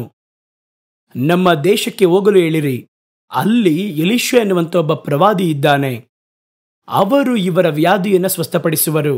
ಅವರು ಪ್ರಕೃತಿಗಿಂತ ಮಿಗಿಲಾಗಿರುವ ಕಾರ್ಯವನ್ನು ಮಾಡುವ ಸಾಮರ್ಥ್ಯ ಹೊಂದಿರುವವರು, ದೇವರ ಶಕ್ತಿಯಿಂದ ತುಂಬಿದವರು ಎಂದು ಹೇಳಿದರು. ಅದನ್ನು ನಂಬಿದನು. ಅವನು ದಾಸತ್ವ ದೇಶದಲ್ಲಿರುವವರಲ್ವಾ, ಅಂತ ಬಲಿಷ್ಠನಾಗಿದ್ದರೆ ಯಾಕೆ ಸುರಿಯರ ಕೈಯಲ್ಲಿ ಹೋಗಿ ಬೀಳಬೇಕಾಗಿತ್ತು? ಹೋಗಿ ನನ್ನ ಕೆಲಸವನ್ನು ನೋಡು, ಅವರೆಲ್ಲ ಗುಲಾಮರಾಗಿರೋರು, ನಾನು ಹೋಗಿ ನಿಲ್ಲಕ್ಕೆ ಸಾಧ್ಯನಾ ಅಲ್ಲಿ ಎಂಬುದಾಗಿ ಅವನು ಮಾತಾಡಿರ್ಬೋದು. ಆದರೆ ಚಿಕ್ಕ ಹುಡುಗಿ ತನಗೆ ಗೊತ್ತಿಲ್ಲದೆ ಮಾತಾಡಿತು. ಈ ಹುಡುಗಿ ಎಲೀಷನ ನೋಡಿರುತ್ತಾ? ಅವರ ಬಳಿ ಪ್ರೇಯರ್ಗೆ ಹೋಗಿರುತ್ತಾ? ಅವರಿಗೆ ಶಿಷ್ಯಳಾಗಿ ಇದ್ಲಾ? ಯಾವ ರೀತಿ ಗೊತ್ತು? ಯಾರೋ ಹೇಳಿದ್ದನ್ನ ಕೇಳಿ ಈ ಮಗು ಮಾತಾಡ್ತಾ ಇದೆ. ಆ ರೀತಿ ಭಾವಿಸಿ ಅಲಕ್ಷ್ಯ ಮಾಡದೆ ಆಕೆಯ ಮಾತಿಗೆ ಅವನು ಕಿವಿಗೊಟ್ಟನು. ನಮ್ಮ ಒಳಿತಿಗಾಗಿ ಮಾಡುವಂತಹ ಮಾತುಗಳಲ್ಲಿ ಗಮನಿಸಬೇಕು. ಅದು ಯಾರು ಹೇಳಿದ್ದಾರೆ ಎನ್ನುವುದು ಮುಖ್ಯವಲ್ಲ. ನಮ್ಮ ಒಳಿತಿಗೆ ಒಂದು ಕಾರ್ಯವನ್ನು ಹೇಳ್ತಾರೆ, ಅದರಲ್ಲಿ ಬಹಳ ಮಂದಿ ತಪ್ಪು ಮಾಡ್ತಾರೆ. ನೋಡಿ, ಒಂದು ಹಳ್ಳಿಗೆ ಹೋಗ್ತೀವಿ. ಆ ಹಳ್ಳಿಯಲ್ಲಿ ಹೋಗಿ ಒಂದು ಸ್ವಾರ್ಥಿನ ಸಾರ್ತೀವಿ. ಹಳ್ಳಿಯವರಿಗೆ ಸಿಟ್ಟು ಬರುತ್ತದೆ. ಅಲ್ಲೇನು ಅಸಹ್ಯವಾದ ಕಾರ್ಯವನ್ನು ಹೇಳಿದ್ವಾ ಅಥವಾ ಅವರನ್ನ ಯಾವುದಾದ್ರೂ ತಪ್ಪಾದ ಮಾರ್ಗ ನಡೆಸಿದ್ವಾ? ಅವೆಲ್ಲವನ್ನ ಹೇಳುವ ಚಲನಚಿತ್ರದ ನೋಟಿಸ್ಗಳನ್ನು ಊರಲ್ಲಿ ಹಂಚ್ತಾರೆ. ಆ ಊರಲ್ಲಿರುವ ಒಂದು ಥಿಯೇಟರ್ನಲ್ಲಿ ಒಂದು ಅಶುದ್ಧ ತುಂಬಿರುವಂಥ ಒಂದು ಚಲನಚಿತ್ರ ಇದೆ ಅಂದರೆ ಅದಕ್ಕೆ ಊರಲ್ಲಿ ನೋಟಿಸ್ ಹಚ್ತಾರೆ. ಒಬ್ಬನು ಏನು ಕೇಳಲ್ಲ. ನನಗೆ ಇನ್ನೊಂದು ಕೊಡು ಅಂತ ತಗೊಂಡಿಟ್ಕೊಳ್ತಾನೆ. ತನ್ನ ಜೀವಿತವನ್ನು ನಾಶ ಮಾಡುವಂತಹ ಒಂದು ಕಾರ್ಯದ ಕುರಿತಾಗಿ ನೋಟಿಸ್ ಕೊಟ್ಟರೆ ಪಡ್ಕೋತಾರೆ. ಏನಾದರೂ ಕೆಲವೊಂದು ವೈದ್ಯರು ಇರ್ತಾರೆ. ಅವರು ಒಂದು ಪೋಲಿ ರೀತಿಯಾಗಿರುವ ಔಷಧಿಯನ್ನು ಮಾಡಿ ಹಳ್ಳಿಗಳಲ್ಲಿ ಹೋಗಿ ಕೊಟ್ಟರೆ ಅದನ್ನು ಸ್ವೀಕರಿಸುವರು. ಅನಂತರ ಔಷಧಿಯನ್ನು ಉಪಯೋಗಿಸಿ ಕಷ್ಟಕ್ಕೆ ಸಿಗಾಕೊಂತಾರೆ. ಯಾರು ಅದು ಎದುರಿಸೋದಿಲ್ಲ. ಆದರೆ ಒಬ್ಬ ಮನುಷ್ಯನ ಆತ್ಮಿಕವಾಗಿರುವ ಕಾರ್ಯವನ್ನು, ಅವನ ಆಶೀರ್ವಾದವನ್ನು, ಅವನಿಗೆ ಸಿಗುವಂಥ ಒಳಿತನ್ನು ತಂದು ಒಂದು ಹಳ್ಳಿಯಲ್ಲಿ ತೆಗೆದುಕೊಂಡು ಹೋಗಿ ಕೊಟ್ಟರೆ ಅದಕ್ಕೆ ಅಷ್ಟೊಂದು ಹೋರಾಟ. ಅದು ನಿಮ್ಮ ಒಳಿತಿನ ಕುರಿತಾಗಿ ತಾನೇ ಹೇಳುತ್ತದೆ. ಸಮುದಾಯದಲ್ಲಿ ಬರುವಂತಹ ಹೋರಾಟದ ಕುರಿತಾಗಿ ಮಾತಾಡ್ತಲ್ವಾ? ಒಂದು ಸಭೆ, ಒಂದು ಚಿಕ್ಕ ಹಳ್ಳಿಯಲ್ಲಿ ಒಂದು ಚಿಕ್ಕ ಚರ್ಚ್ ಇದೆ ಅಂತ ಇಟ್ಕೊಳ್ಳಿ. ತಕ್ಷಣ 10 ಮಂದಿ ಕೂಡಿ ಆ ಸಭೆಯನ್ನು ಹೊಡೆದಾಕು. ಆ ಸಭೆಯಲ್ಲಿ ಏನು ಮಾಡ್ತಾರೆ ನಿಮಗೆ ಗೊತ್ತಾ? ಆ ಸಭೆಯಲ್ಲಿರುವವರು ಆ ಗ್ರಾಮಕ್ಕೋಸ್ಕರವಾಗಿ ಪ್ರಾರ್ಥನೆ ಮಾಡುತ್ತಾರೆ, ದೇಶಕ್ಕಾಗಿ ಪ್ರಾರ್ಥನೆ ಮಾಡುತ್ತಾರೆ. ಅವರಿಗೆ ಗೊತ್ತಿರುವಂತಹ ಮಾತನ್ನು ಹೇಳಿ ನಿಮ್ಮ ಒಳಿತಿಗೋಸ್ಕರವಾಗಿ ಪ್ರಾರ್ಥನೆ ಮಾಡ್ತಾರೆ. ಅವನ್ನ ಹೊಡೆದಾಕಿದ್ರೆ ನಿನಗಾಗಿ ತಾನೇ ಮಾಡ್ತಾ ಇದ್ದಾನೆ ಅವನು. ಒಂದು ಟ್ರ್ಯಾಕ್ಸ್ ತಂದು ಯಾಕೆ ಕೊಡಬೇಕು? ಬಹಳ ಮಂದಿ ಹೇಳ್ತಾರೆ ಕಡ್ಡಾಯ ಮತಾಂತರ. ಏನೋ ಹಣೆ ಮೇಲೆ ಗಣ್ಣಿಟ್ಟು ಮತಾಂತರ ಆಗ್ತೀಯಾ ಇಲ್ವಾ ಅಂತ ಕೇಳಿದ್ರಾ? ಒಂದು ಒಳಿತಿನ ಕಾರ್ಯವನ್ನ ಹೇಳುತ್ತೇವೆ, ಇಷ್ಟ ಇದ್ರೆ ಸ್ವೀಕರಿಸಿರಿ. ನೀವು ಮತಾಂತರ ಆಗಬೇಕು ಅಂತ ಯಾರಾದರೂ ಹೇಳ್ತಾರಾ? ನಿಮಗೆ ಕರಪತ್ರವನ್ನು ಕೊಡುವಂಥ ವ್ಯಕ್ತಿಗಳನ್ನು ನೋಡಿ, ಅವ್ರು ಯಾವ ರೀತಿ ಇದ್ದಾರೆ ಅಂತ ನೋಡಿ. ಒಂದು ಕತ್ತೆ ಇಟ್ಕೊಂಡು ದೊಡ್ಡ ಮೀಸೆ ಇಟ್ಕೊಂಡು ಗದರಿಸಿ ಬರ್ತಾರ? ಒಳ್ಳೆಯ ಸೇವಕರುಗಳು ಒಂದು ಬ್ಯಾಗನ್ನು ಹಾಕಿಕೊಂಡು 4 ಮಂದಿ ಬರ್ತಾರೆ. ಆಂಧ್ರದಲ್ಲಿ ಈಗ ಸಮೀಪದಲ್ಲಿ ನಡೆದಂಥ ಒಂದು ಕಾರ್ಯವನ್ನು ಒಂದು ಯೂಟ್ಯೂಬ್ನಲ್ಲಿ ನೋಡಿದೆ. ಒಂದು ಸಭೆ ನಾಯಕರು, ಆ ಮಗಳು ಎಂಬುದಾಗಿ ಭಾವಿಸುತ್ತೇನೆ, ಅನಂತರ 2 ಸ್ತ್ರೀಯರು 2 ಹುಡುಗರು ಆ ಚಿಕ್ಕ ಹಳ್ಳಿಯಲ್ಲಿ ಗ್ರಾಮದಲ್ಲಿ ಹೋಗಿ ಟ್ರ್ಯಾಕ್ಸ್ ಕೊಡ್ತಾರೆ, ಸುವಾರ್ತೆ ಸಾರ್ತಾರೆ.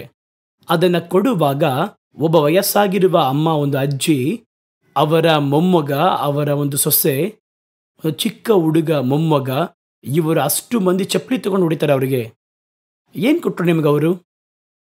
ಏನು ಮಾಡಕ್ಕೆ ಕೇಳಿದ್ರು ನಿಮಗವರು? ತಮಗೆ ಗೊತ್ತಿರುವ ಒಂದು ಕಾರ್ಯವನ್ನು ನಿಮ್ಮ ಮುಂದೆ ಇಡುತ್ತಾರೆ. ತಪ್ಪ ಅದು? ನಿಮಗಿಷ್ಟ ಇದ್ದರೆ ಸ್ವೀಕರಿಸಿ. ಇದೇನು ಕಡ್ಡಾಯ ಮತಾಂತರ ಹಿಂಗಾಗುತ್ತೆ? ಒಬ್ಬರು ಒಂದು ಚಿನ್ನದ ಅಂಗಡಿನ ತೆರೀತಾರೆ ಅಥವಾ ಒಂದು ಬಟ್ಟೆ ವ್ಯಾಪಾರದ ಅಂಗಡಿ ತೆಗಿತಾರೆ. ಅದಕ್ಕೆ ಬೇಕಾಗಿರುವ ನೋಟಿಸ್ ತಂದು ನಮ್ಮ ಅಂಗಡಿಯಲ್ಲಿ ಇಂಥ ಒಂದು ಬಟ್ಟೆ ವ್ಯಾಪಾರ ಮಾಡ್ತೀವಿ, ತೆಗೆದುಕೊಳ್ಳ್ರಿ ಎಂಬುದಾಗಿ ಕೊಡ್ತಾರೆ. ಯಾಕೆಂದರೆ ಅಂಗಡಿಯಲ್ಲಿ ತೆಗೆದುಕೊಳ್ಳುವ ಹಾಗೆ ಬಲವಂತ ಮಾಡಿ ಕಡ್ಡಾಯ ವ್ಯಾಪಾರ ಮಾಡ್ತಾರೆ ಅಂತ ಯಾರಾದರೂ ಹೇಳ್ತಾರ? ಕೊಡ್ತಾರೆ, ಓದ್ರಿ, ಇಷ್ಟ ಇದ್ರೆ ಸ್ವೀಕರಿಸ್ರಿ, ಇಲ್ಲಾಂದ್ರೆ ನಿಮ್ಮ ದಾರಿಲಿ ಹೋಗ್ರಿ. ಹಾಗಾದ್ರೆ ತನ್ನನ್ನು ಕುರಿತಾಗಿ ಒಂದು ಒಳಿತನ್ನು ಇಡುತ್ತಾರೆ ಎನ್ನುವುದನ್ನು ಕೂಡ ಅರಿಯದೆ ಜನಗಳಿದ್ದಾರೆ. ಅವರಿಗೆ ಶಾರೀರಿಕ ವೈರಾಗ್ಯ. ನನಗೆ ಒಳ್ಳೆಯದೆಲ್ಲ ಬೇಡ, ಒಳ್ಳೆಯದು ಸಿಗೋದು ಬೇಡ, ಹೋಗ್ಲಿ ಬಿಡು. ದೇಶ ನೋಡಿ, ಶಾಪದಲ್ಲಿಯೂ ಪಾಪದಲ್ಲಿಯೂ ನಾರ್ತ್ ಇಂಡಿಯಾದಲ್ಲಿ ಕರ್ತನ ಸುವಾರ್ತೆಯನ್ನು ತೆಗೆದುಕೊಂಡು ಹೋಗೋಕ್ಕಾಗಲ್ಲ. ಅವರು ಒದೆ ತಿನ್ನುವುದು, ಪೆಟ್ಟು ತಿನ್ನುವುದು, ಹೆಣ್ಣು ಮಕ್ಕಳು ಕೇವಲ ಪಡಿಸಲ್ಪಡುವುದು, ಎಳೆದುಕೊಂಡು ಹೋಗಲ್ಪಡುವುದನ್ನು ನಾವು ನೋಡ್ತಾ ಇದ್ದೀವಲ್ವಾ? ಇವರು ಕರ್ತನ ಮಕ್ಕಳಿಗೆ ಏನೆಲ್ಲ ಮಾಡಿದ್ರು ಅಂತ ನಿಮಗೆ ಗೊತ್ತಾ?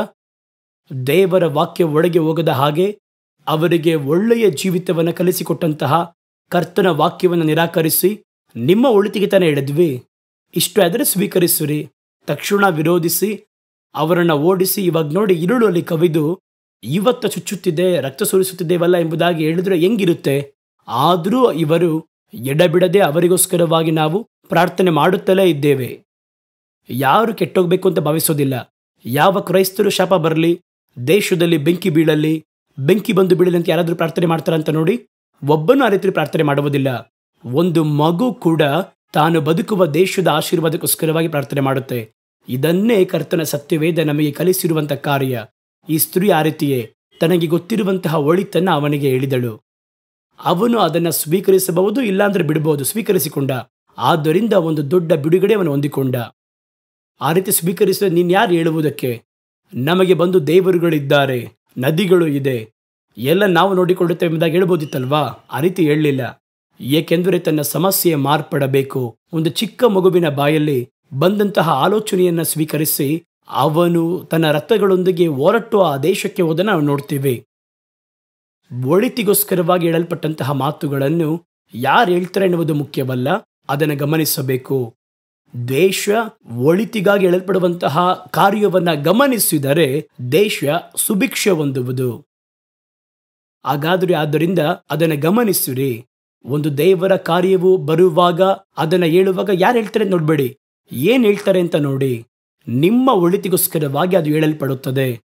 ದಾವೀದನು ಚಿಕ್ಕ ಹುಡುಗನೇ. ದಾವೀದನು ಒಬ್ಬ ಚಿಕ್ಕ ಹುಡುಗ.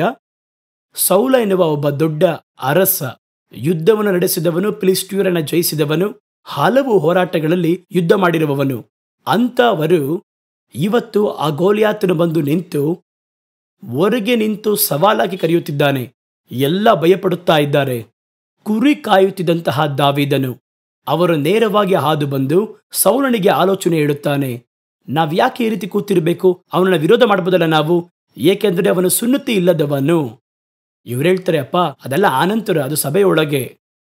ಇವನು ಚಿಕ್ಕ ಪ್ರಾಯದಿಂದಲೇ ಯುದ್ಧ ವೀರನು. ಅವನ ಶರೀರವನ್ನು ನೋಡ್ದ, ಶಬ್ದವನ್ನು ನೋಡ್ದ, ಎತ್ತರವನ್ನು ನೋಡ್ದ, ಎಷ್ಟು ದೊಡ್ಡ ವ್ಯಕ್ತಿ. ಆ ರೀತಿಯಾಗಿ ಅವ್ರು ಹೇಳ್ತಾ ಇದ್ದಾರೆ. ಇವನು ಆಲೋಚನೆ ಹೇಳಿದ ನೋಡಿ. ಆಲೋಚನೆ ಕೇಳಿದ ಕೂಡಲೇ ಆ ಆಲೋಚನೆಯನ್ನು ಸೌಲನು ಗಮನಿಸಿದ. ಇವನಲ್ಲಿ ಒಂದು ಬೆಂಕಿ ಕಿಡಿ ಇದೆ.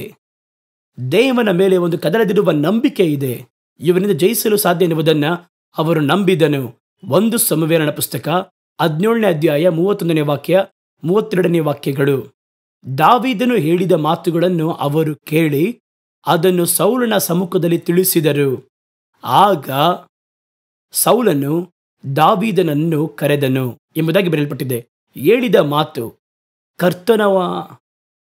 ಕರ್ತನ ಸೇನೆಯನ್ನು ನಿಂದಿಸುವುದಕ್ಕೆ ಸುನ್ನತಿ ಇಲ್ಲದವನು ಇವನು ಎಷ್ಟರವನು ಎಂಬುದಾಗಿ ತನ್ನ ಸಹೋದರ ಮಧ್ಯದಲ್ಲಿ ಅವನು ಮಾತಾಡಿದ ಒಂದು ಮಾತು.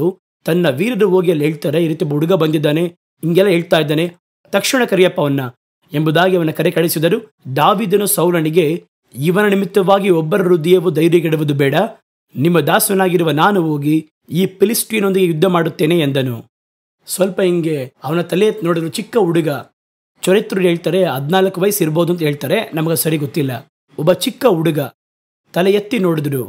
ವ್ಯಕ್ತಿಯನ್ನು ನೋಡ್ತಾರೆ, ಚಪ್ಪಲಿ ಕೂಡ ಇಲ್ಲ, ಒಳ್ಳೆ ಚಪ್ಪಲಿ ಇರಲಿಲ್ಲ. ಕುರಿ ಕಾಯುವ ಒಬ್ಬ ಹುಡುಗ. ಇವನು ಹೋಗಿ ಚಿಕ್ಕ ಪ್ರಾಯದಿಂದ ಯುದ್ಧ ವೀರನಾಗಿದ್ದಾನಲ್ವಾ, ಇವನ್ನ ಯಾವ ರೀತಿ ಜಯಿಸ್ತೆ ಅಂತ ಯೋಚನೆ ಮಾಡಲಿಲ್ಲ. ಕಾರಣವೇನಂತ ಕೇಳಿದ್ರೆ ಅವನ ಮಾತು, ಹೇಳಲ್ಪಡುವಂತಹ ಮಾತನ್ನು ಗಮನಿಸಿದ. ಅವನ ನಡೆ ಭಾವನೆ ಅದನ್ನು ನಾವು ನೋಡಲಿಲ್ಲ, ಅವನ ಮಾತನ್ನು ನೋಡ್ದ. ಕೇಳಿರಿ, ಹೇಳಲ್ಪಡುವಂತಹ ಮಾತನ್ನು ಕಿವಿಗೊಟ್ಟು ಕೇಳುವುದಾದರೆ ನಮಗೆ ಅರ್ಥವಾಗುತ್ತದೆ. ಹಲವು ಸಮಯದಲ್ಲಿ ನಾವು ಅದನ್ನು ಕೇಳುವುದಿಲ್ಲ. ನಮ್ಮ ಜ್ಞಾನ, ನಾವು ಇವನಿಗಿಂತ ದೊಡ್ಡವನು ಇನ್ನೇನು ಹೇಳುವುದು, ಆ ರೀತಿ ಈಗೋದಲ್ಲಿರುವುದರಿಂದ ದೇಶವಾಗಲಿ ಹಲವು ಕುಟುಂಬಗಳಾಗಲಿ ಕರ್ತನ ಒಳಿತುಗಳನ್ನು ಹೊಂದಲಾಗದೆ ಹೋಗುವುದಕ್ಕೆ ಕಾರಣ. ಸೌಲನು ದಾವೀದನಿಗೆ ತನ್ನ ವಸ್ತ್ರವನ್ನು ಕೊಟ್ಟು, ತಾಮ್ರದ ಶಿರಸ್ತ್ರಾಣವನ್ನು ಅವನಿಗೆ ಕೊಟ್ಟು, ಒಂದು ಕವಚವನ್ನು ಅವನಿಗೆ ಕೊಟ್ಟನು. ಅದನ್ನು ಧರಿಸಿ ಕೂಡ ನಡೆಯಲಾಗಲಿಲ್ಲ ಎಂಬುದಾಗಿ ಹೇಳಿ ಅದನ್ನು ಕೂಡ ಬಿಟ್ಟಾಗಲು ಅವನು ಸೌಲನು ದಾವೀದನ ಮಾತನ್ನು ನಂಬಿದನು. ಹೋಗು, ನೀನು ಹೋಗು ಎಂಬುದಾಗಿ ಕಳುಹಿಸಿದ. ನಾಮಾನನು ಒಂದು ಒಳಿತನ್ನು ಹೊಂದುವುದಕ್ಕೆ ಚಿಕ್ಕ ಹುಡುಗಿಯ ಮಾತಿಗೆ ತನ್ನನ್ನು ತಗ್ಗಿಸಿಕೊಂಡ. ಮನಸ್ಸಿನಲ್ಲಿ ತಾಳ್ಮೆ ಇದ್ದರೆ ಮಾತ್ರವೇ ಮತ್ತೊಬ್ಬರ ಮಾತನ್ನು ಗಮನಿಸಲು ಸಾಧ್ಯ. ಹೇಳುವುದು ಯಾರ ನಮಗೆಲ್ಲ ಗೊತ್ತು ಎನ್ನುವಂಥ ಅವಶ್ಯವಿಲ್ಲ. ಕೆಲವರು ಹೇಳ್ತಾರೆ, ನನಗೆ ವಯಸ್ಸೇನು ಗೊತ್ತಾ? ವಯಸ್ಸು ಜ್ಞಾನವನ್ನು ಉಂಟು ಮಾಡುವುದಿಲ್ಲ. ಯಾರು ಹೇಳಿದ್ದು? ವಯಸ್ಸು ತಿಳುವಳಿಕೆಯನ್ನು ಕೊಡುವುದಿಲ್ಲ. ಒಂದು ವೇಳೆ ಚಿಕ್ಕ ಹುಡುಗ ನಮಗಿಂತ ತಿಳುವಳಿಕೆಯಲ್ಲೂ ಕೆಲವು ಜ್ಞಾನದಲ್ಲಿಯೂ ಸ್ಪಷ್ಟವಾಗಿರ್ಬೋದು. ಮನಸ್ಸಿನ ತಾಳ್ಮೆ ಬಿಡಬೇಕು. ಹೇಳುವುದನ್ನು ಕೇಳ್ರಿ. ಅದು ಸರಿಯಾಗಿ ಬರುತ್ತೆ ಅಂತ ನಿಮಗೆ ಅನಿಸೋದಾದರೆ ಯಾಕೆ ಅದಕ್ಕೆ ವಿಧಿಯರಾಗಬಾರ್ದು? ನಾಮನೂ ಆ ರೀತಿಯೇ ತಾಳ್ಮೆ ಉಳ್ಳವರಿಗೆ ದೇವರು ಕೃಪೆಯನ್ನು ತೋರಿಸುತ್ತಾರೆ ಎಂದು ಜ್ಞಾನೋಕ್ತಿಗಳ ಪುಸ್ತಕ 3ನೇ ಅಧ್ಯಾಯ 34ನೇ ವಾಕ್ಯ ಹೇಳುವಂಥದ್ದಾಗಿದೆ. ಆ ರೀತಿ ಅವನು ಗಮನಿಸಿದರೂ ಕೂಡ ಹೇಳಲ್ಪಡುವುದನ್ನು ಪರಿಪೂರ್ಣವಾಗಿ ಗಮನಿಸಬೇಕು. ಗಮನಿಸಿ ವಿಧಿಯರಾದರೂ ನಾಮಾನನು, ಆದರೆ ಏನಂದರೆ ಅದನ್ನು ಪರಿಪೂರ್ಣವಾಗಿ ಗಮನಿಸಲಿಲ್ಲ. ಆ ಹುಡುಗಿ ಹೋಗುವಂತ ಹೇಳಿದ್ಲು ಅಷ್ಟೇ. ಅದನ್ನು ಅವನು ಸರಿಯಾಗಿ ಗಮನಿಸಲಿಲ್ಲ. ಒಂದು ವೇಳೆ ಎರಡು ಸಂಭವ ನಡೆದಿರಬಹುದು. ಈ ಚಿಕ್ಕ ಹುಡುಗಿ ಮಾತಾಡಿದ್ದು ತನ್ನ ಯಜಮಾನಿಯ ಬಳಿಯಲ್ಲಿ, ನಾಮಾನನ ಹೆಂಡತಿಯ ಬಳಿಯಲ್ಲಿ. ನಾಮಾನನ ಹೆಂಡತಿ ಇದನ್ನು ಹೋಗಿ ಹೇಳಬೇಕಾದರೆ ಅವಳು ಬೇರೆ ಥರ ಇಂಟರ್ಪ್ರಿಟ್ ಮಾಡಿ ಹೇಳಿರ್ಬೋದು, ಅಥವಾ ನಾಮಾನನೇ ಆ ಹುಡುಗಿಯನ್ನು ವಿಚಾರಿಸಿದಾಗ ಅವಳು ಹೇಳಿದ್ದನ್ನು ಅವನು ಸರಿಯಾಗಿ ಗ್ರಹಿಸದೆ ಹೋಗಿರ್ಬೋದು. ಹಲವು ಸಮಯ ನೋಡೋದಾದರೆ ಸ್ವಲ್ಪ ಅವಸರ ಅಥವಾ ಸ್ವಲ್ಪ ನಮ್ಮಲ್ಲಿ ಒಂದು ತಳಮಳ ಇದ್ದರೆ ಕೇಳುತ್ತೇವೆ, ಪರಿಪೂರ್ಣವಾಗಿ ಕೇಳೋದಿಲ್ಲ.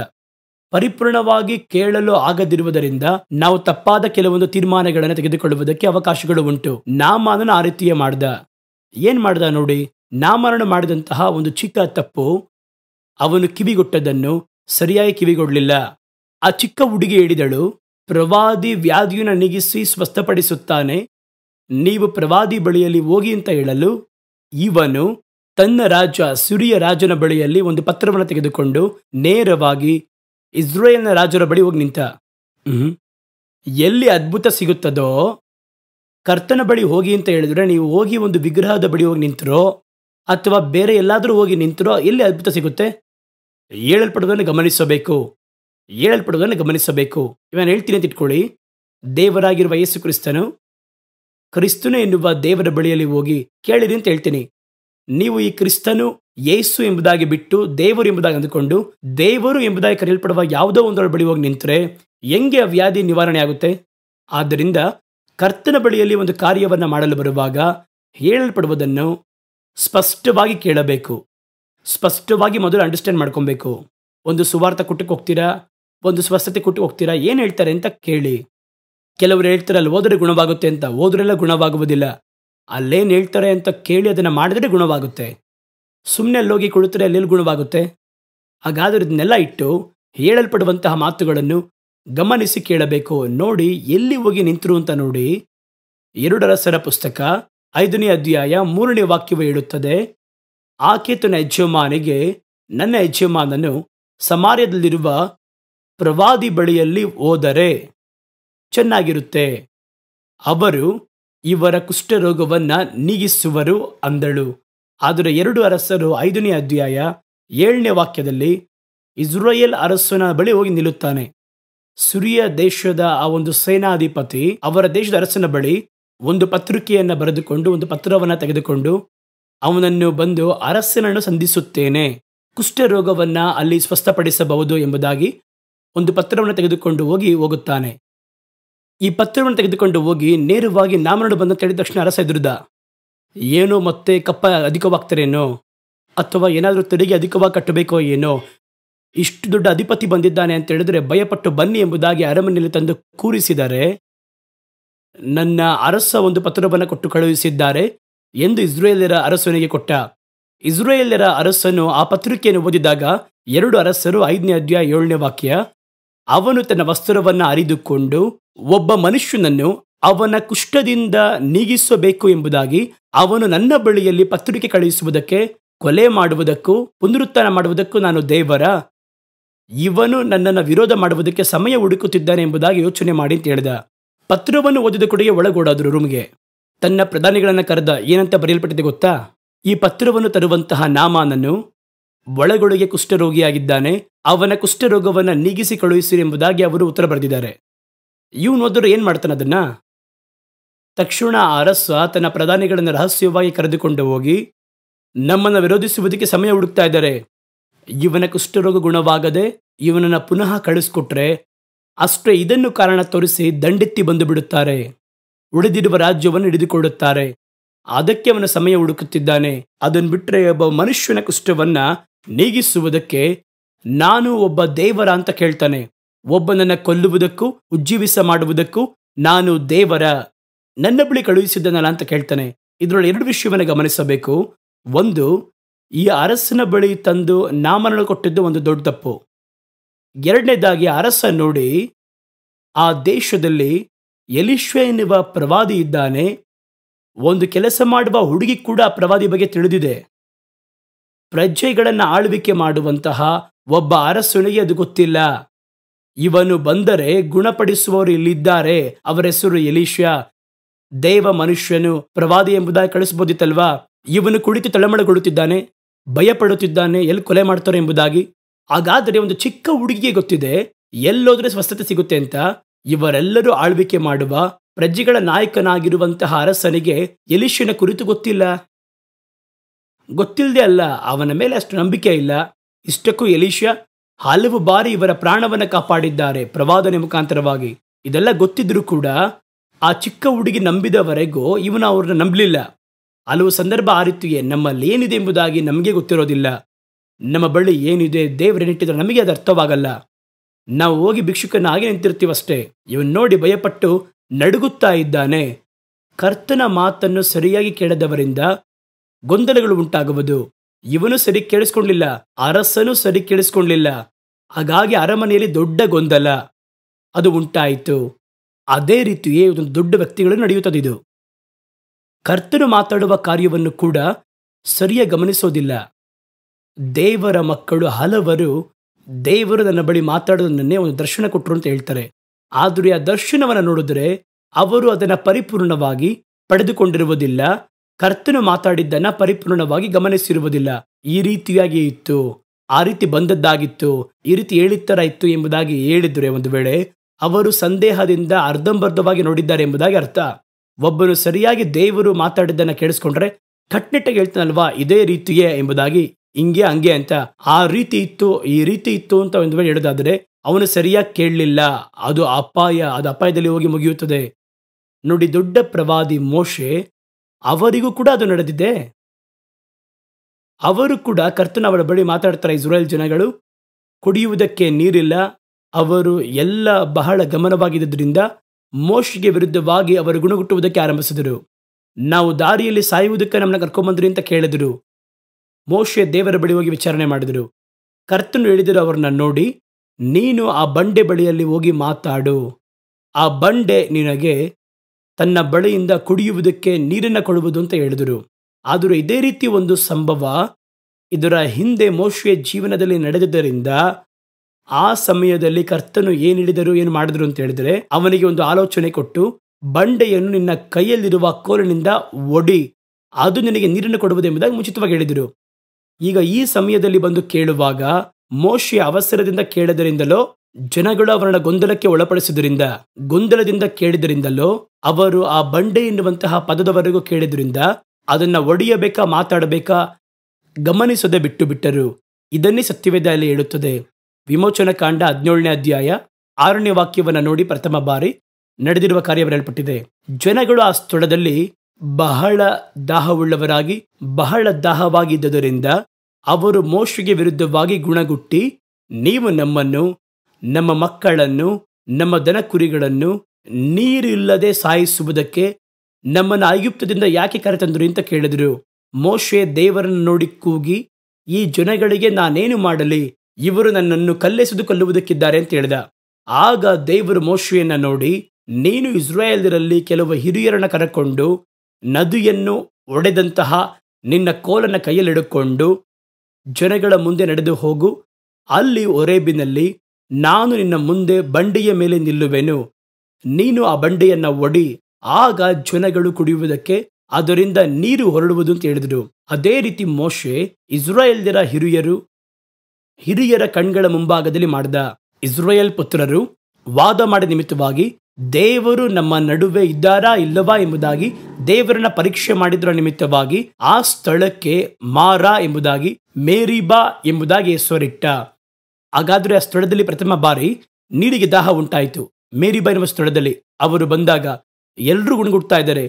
ಕರ್ತನ ಬಳಿ ಮೋಶೆ ಕೇಳ್ತಾರೆ, ನೀವು ಹೇಳಿದ್ರು ಅಂತ ಕರ್ಕೊಂಬಂದೆ, ಎಲ್ಲರೂ ಗುಣಗುಟ್ಟುತ್ತಿದ್ದಾರೆ, ಇವಾಗ ನಾನು ಏನ್ ಮಾಡಬೇಕು, ಇವರಿಗೆ ನಾನು ಏನನ್ನ ಹೇಳಬೇಕು ಎಂಬುದಾಗಿ ಕೇಳಿದಾಗ ದೇವರು ಹೇಳಿದ್ರು, ನಿನ್ನ ಕೈಕೋಲನ್ನು ತೆಗೆದುಕೊಂಡು ಹಿರಿಯರಲ್ಲಿ ಕೆಲವರನ್ನ ಕರ್ಕೊಂಡು ಹೋಗಿ ಜನಗಳ ಮುಂದೆ ನಡೆದು ಹೋಗಿ ಆ ಬಂಡೆಯನ್ನ ಒಡಿ, ಅದರಿಂದ ನೀರು ಸಿಕ್ಕುವುದು ಎಂಬುದಾಗಿ ಅವರು ಹೇಳಿದ್ರು. ಆ ರೀತಿ ಮಾಡಿದ್ರು, ಬಂತು.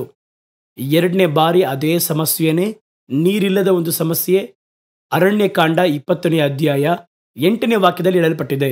ಜನಗಳು ಇದೇ ರೀತಿ ಗುಣಗುಟ್ಟಿ ಈ ಬಾರಿ ಮೋಶೆಯ ಮೇಲೆ ಕಲ್ಲೆಸೆಯುವುದಕ್ಕೆ ಕಲ್ಲುಗಳನ್ನು ತೆಗೆದುಕೊಂಡರು. ದೊಡ್ಡ ಕಲಹ ಉಂಟಾಯಿತು. ಏನಯ್ಯ ದೊಡ್ಡ ಮೋಶೆ, ನಮ್ಮನ್ನ ಕರ್ಕೊಂಡು ಬಂದು ಕುಡಿಯುವುದಕ್ಕೆ ನೀರಿನಂತೇಳಿ ಒಂದೇ ಶಬ್ದ ಉಂಟಾಗುತ್ತದೆ. ಅರಣ್ಯಕಾಂಡ 28. ತಕ್ಷಣ ಮೋಶೆ ಕರ್ತನ ಬಳಿ ಹೋಗ್ತಾರೆ. ಕರ್ತನ ಹೇಳುತ್ತಾರೆ, ನೀನು ನಿನ್ನ ಕೋಲನ್ನು ತೆಗೆದುಕೊಂಡು ನೀನು ನಿನ್ನ ಸಹೋದರನಾಗಿರುವ ಆರೋನನು ಸಭೆಯವರನ್ನು ಕೂಡಿ ಬರುವಂತೆ ಮಾಡಿ ಅವರ ಕಣ್ಗಳ ಮುಂಭಾಗದಲ್ಲಿ ಬಂಡೆಯನ್ನು ನೋಡಿ ಮಾತಾಡಿರಿ. ಆಗ ಅದು ತನ್ನ ಬಳಿಯಲ್ಲಿರುವಂತಹ ತಣ್ಣೀರನ್ನು ಕೊಡುವುದು. ಹೀಗೆ ನೀನು ಅವರಿಗೆ ಬಂಡೆಯೊಳಗಿಂದ ನೀರನ್ನು ಹೊರಡುವಂತೆ ಮಾಡಿ ಸಭೆಯವರಿಗೂ ಅವರ ಮೃಗಗಳಿಗೂ ಕುಡಿಯುವುದಕ್ಕೆ ಕೊಡುತ್ತೀಯ ಅಂತ ಹೇಳಿದರು. ಆಗ ಮೋಶೆ ತನಗೆ ಕರ್ತನು ಆಜ್ಞಾಪಿಸಿದ ಹಾಗೆ ಕರ್ತನ ಸನ್ನಿಧಿಯಿಂದ ಕೋಲನ್ನು ತೆಗೆದನು. ಮೋಶೆಯು ಆರೋನನು ಸಭೆಯವರಾಗಿ ಬಂಡೆಯ ಮುಂದೆ ಕೂಡಿ ಬರುವುದಕ್ಕೆ ಮಾಡಿದರು. ಸಭೆಯವರೆಲ್ಲರನ್ನ ಅಲ್ಲಿ ಎಲ್ಲ ಪ್ರೇಯರ್ ಮಾಡೋರು ಎಲ್ಲರನ್ನ ಅಲ್ಲಿ ಕೂಡಿ ಬರುವಂತೆ ಮಾಡಿದರು. ಆಗ ಮೋಶೆ ಅವರನ್ನ ನೋಡಿ, ಕಲಹ ಮಾಡುವವರೇ ಕೇಳಿರಿ, ನಿಮಗೆ ಈ ಬಂಡೆಯೊಳಗಿಂದ ನಾವು ನೀರನ್ನು ಹೊರಡುವಂತೆ ಮಾಡುತ್ತೇವೆ ಎಂದು ಹೇಳಿ ತನ್ನ ಕೈ ಚಾಚಿ ಆ ಬಂಡೆಯನ್ನು ತನ್ನ ಕೋಲಿನಿಂದ 2 ಬಾರಿ ಹೊರಡಿದನು. ತಕ್ಷಣ ನೀರು ಏರಳವಾಗಿ ಹೊರಟಿತು. ಸಭೆಯವರು ಕುಡಿದರು, ಅವರ ಮೃಗಗಳು ಕುಡಿದವು. ಅನಂತರ ಮೋಶೆಯನ್ನು ಆರೋನನು ದೇವರು ನೋಡಿ, ಇಸ್ರಾಯೇಲ್ ಪುತ್ರರ ಮುಂಭಾಗದಲ್ಲಿ ನನ್ನನ್ನು ಪರೀಕ್ಷೆ ಮಾಡುವ ಹಾಗೆ ನೀವು ನನ್ನನ್ನು ನಂಬದೇ ಹೋದುದರಿಂದ ಈ ಸಭೆಯವರಿಗೆ ನಾನು ಕೊಟ್ಟಂತಹ ದೇಶಕ್ಕೆ ನೀವು ಅವರನ್ನು ಕರೆದೊಯ್ಯುವುದಿಲ್ಲ. ಈ ಬಾರಿ ದೇವರೇನು ಹೇಳಿದ್ರು? ಒಂದೇ ಒಂದು ಕಾರ್ಯವೇ, ಬಂಡೆ ಒಂದೇ, ಕೈಯಲ್ಲಿ ತೆಗೆದುಕೊಂಡು ಹೋದ ಕೋಲು ಒಂದೇ. ಬಂಡೆಯನ್ನು ನೋಡಿ ಮಾತಾಡಿ ಅಂತ ಹೇಳಿದ್ರು. ಇವರೇನ್ ಮಾಡಿದ್ರು? ಹಳೆಯ ಅನುಭವವನ್ನ ಮನದಲ್ಲಿಟ್ಟುಕೊಂಡು ನೇರವಾಗಿ ಹೋಗಿ ಬಂಡೆಯನ್ನು ಹೊಡೆದ್ರು. ಆದ್ದರಿಂದ ಕರ್ತನ ಬಳಿಯಲ್ಲಿ ಒಂದು ಅದ್ಭುತವನ್ನು ಪಡೆಯಲು ಮುಂದಾದರೆ, ದೇವರು ನಿಮ್ಮ ಜೀವನದಲ್ಲಿ ಒಂದು ಮಹಿಮೆಯ ಕಾರ್ಯವನ್ನು ಮಾಡಬೇಕಂದ್ರೆ, ನೀವು ಅವರೇನು ಹೇಳ್ತಾರೆ, ವಾಕ್ಯದಲ್ಲಿ ಏನು ಹೇಳಲ್ಪಟ್ಟಿದೆ ಎನ್ನುವುದನ್ನ ಸ್ಪಷ್ಟವಾಗಿ ಗಮನಿಸಿ ಕರ್ತನ ವಾಕ್ಯದ ಪ್ರಕಾರ ಮಾಡಿದರೆ ನಿಮಗೆ ಒಳಿತು ಸಿಗುತ್ತದೆ. ಕರ್ತನ ಮಾತನ್ನ ನೀವು ಹಿಂದೆ ಮುಂದೆ ಮಾಡಿದ್ರೆ ಯಾವ ಒಂದನ್ನ ಹೊಂದಲಾಗುವುದಿಲ್ಲ. ರಾತ್ರಿ ಪೂರ್ತಿಯಾಗಿ ಹಗಲಲ್ಲಿ ಪ್ರಯಾಣ ಮಾಡಿ ಬಲೆ ಬೀಸಿದರು, ಏನೂ ಸಿಗಲಿಲ್ಲ. ಆದರೆ ಕರ್ತನು ಹೇಳಿದರು, ನಿಮ್ಮ ಬಲಗಡಿಯಲ್ಲಿ ಬಲೆ ಹಾಕ್ರಿ. ಈಗ ಅವರು ಹಾಕಿದ್ರು, ಬಲಗಡಿಯಲ್ಲಿ ಹಾಕಿದ್ರು ಸಿಗಲಿಲ್ಲ. ಅವರ ವಾಕ್ಯದ ಪ್ರಕಾರ ಹಾಕಿದ್ರಿಂದ ಬಲೆ ಹರಿದು ಹೋಗುವಷ್ಟು ಅವರು ಮೀನುಗಳನ್ನು ಹಿಡಿದರು. ರಾತ್ರಿ ಪೂರ್ತಿ ಬಲೆ ಹಾಕಿದವರು ಬಲಗಡೆ ಹಾಕ್ದಂಗಿರ್ತಾರ? ಬರೀ ಎಡಗಡೆ ಮಾತ್ರ ಹಾಕಿರ್ತಾರ? ಒಂದು ವೇಳೆ ಅವ್ರು ಹೇಳ್ಬೋದಿತ್ತಲ್ಲ, ರಾತ್ರಿ 4 ನೋಡಿದ್ವಲ್ಲ ಎಂಬುದಾಗಿ, ಏನೂ ಸಿಗ್ಲಿಲ್ಲ ಅಂತ ಹೇಳ್ಬೋದಿತ್ತಲ್ವಾ? ಅವರು ಹಾಕಿದ್ದು ಅನುಭವದಿಂದ ಅಲ್ಲ, ಕರ್ತನ ಮಾತಿನ ಮೇರೆಗೆ ಬಲೆ ಹಾಕಿದ್ರು. ಆಗಲೇ ಬಲೆ ಹರಿಯುವಷ್ಟು ಅದ್ಭುತ ಅವರಿಗೆ ಆ ಮೀನುಗಳು ಅವರಿಗೆ ಸಿಕ್ಕಿತು ಎಂಬುದಾಗಿ ಸತ್ಯವೇದ ಹೇಳುತ್ತದೆ. ಬಂಡೆಯನ್ನು ನೋಡಿ ಮಾತಾಡು ಅಂತ ಹೇಳಿದ್ರೆ ಬಂಡೆ ನೋಡಿ ಹೊಡೆದ್ರು, ಕರ್ತನಿಗೆ ಕೋಪ ಬಂತು. ಇನ್ನು ಮುಂದೆ ಕ್ಷಮಾಪಣೆ ಇಲ್ಲ. ಯಾವ ದೇಶಕ್ಕೆ ಹೋಗ್ಬೇಕು ಎಂಬುದಾಗಿ ನಾನು ನಿಮಗೆ ಹೇಳಿದ್ನೋ ಆ ದೇಶವನ್ನ ನೀವು ಸ್ವತಂತ್ರಿಸುವುದಿಲ್ಲ ಅಂತ ಹೇಳಿದ್ರು. ಯಾಕೆ ಅಂದ್ರು? ಯಾಕೆ ಇಷ್ಟೊಂದು ಕೋಪ ಪಡಕ್ಕೆ ಏನಿದೆ ಕೇಳಿದ್ರೆ, ಈ ಒಂದು ಕಾರ್ಯವನ್ನ ಚೆನ್ನಾಗಿ ಅರ್ಥ ಮಾಡ್ಕೊಳ್ಳಿ. ಇಸ್ರೇಲ್ ಜನಗಳು ಹೊರಟಾಗ ಒಂದು ಅಗ್ನಿಸ್ತಂಭ ಹೊರಟಿತು ಅಂತ ಹೇಳಿದ್ವಿ, ಸರಿನಾ? ಒಂದು ಮೇಘಸ್ತಂಭ ಹೊರಟಿತು ಅಂತ ಹೇಳಿದ್ವಿ. ಇದೆಲ್ಲ ಕರ್ತನ ಕೈಯಿಂದ ಬರುತ್ತದೆ. ಇಷ್ಟು ಮಾತ್ರವಲ್ಲ, ಒಂದು ಬಂಡೆ ಕೂಡ ಅವರ ನಡುವೆ ಹೊರಟಿತ್ತು. ಒಂದು ಬಂಡೆ, ಈ ಒಂದು ಬಂಡೆ ಆಯಾ ಊರಲ್ಲಿ ಇದ್ದಂತಹ ಬಂಡೆ ಅಲ್ಲ, ಇದು ಇವರೊಂದಿಗೆ ಪ್ರಯಾಣ ಮಾಡಿದ ಒಂದು ಬಂಡೆ. ಹಾಗಾದರೆ ಅದು ಕೂಡ ಒಂದು ದೊಡ್ಡ ಅದ್ಭುತ. ಒಂದು ಬೆಟ್ಟವೇ ಅವರ ಜೊತೆಗೆ ನಡೆದು ಬರುತ್ತದೆ. ಕರ್ತನು ಆ ಬಂಡೆ ಮೇಲೆ ಬಂದು ನಿಲ್ಲುತ್ತೇನೆ. ಆ ಬಂಡೆ ಇವರೊಂದಿಗೆ ಪ್ರಯಾಣ ಮಾಡಿತ್ತು. ಅದೆಂಗೆ ಹಂಗೆಲ್ಲ ಸಾಧ್ಯನೇ ಎಂಬುದಾಗಿ ನೀವು ಕೇಳಬಹುದು. 1 ಕೊರಿಂಥದವರಿಗೆ ಬರೆದ ಪತ್ರಿಕೆ 10ನೇ ಅಧ್ಯಾಯ 4ನೇ ವಾಕ್ಯದಲ್ಲಿ ಅದರ ಕುರಿತು ಒಂದು ವಿವರಣೆಯನ್ನು ಪೌಲನು ಹೇಳುತ್ತಾನೆ. ಅವರೆಲ್ಲರೂ ದೈವಿಕವಾದ ಒಂದೇ ನೀರನ್ನು ಕುಡಿದರು.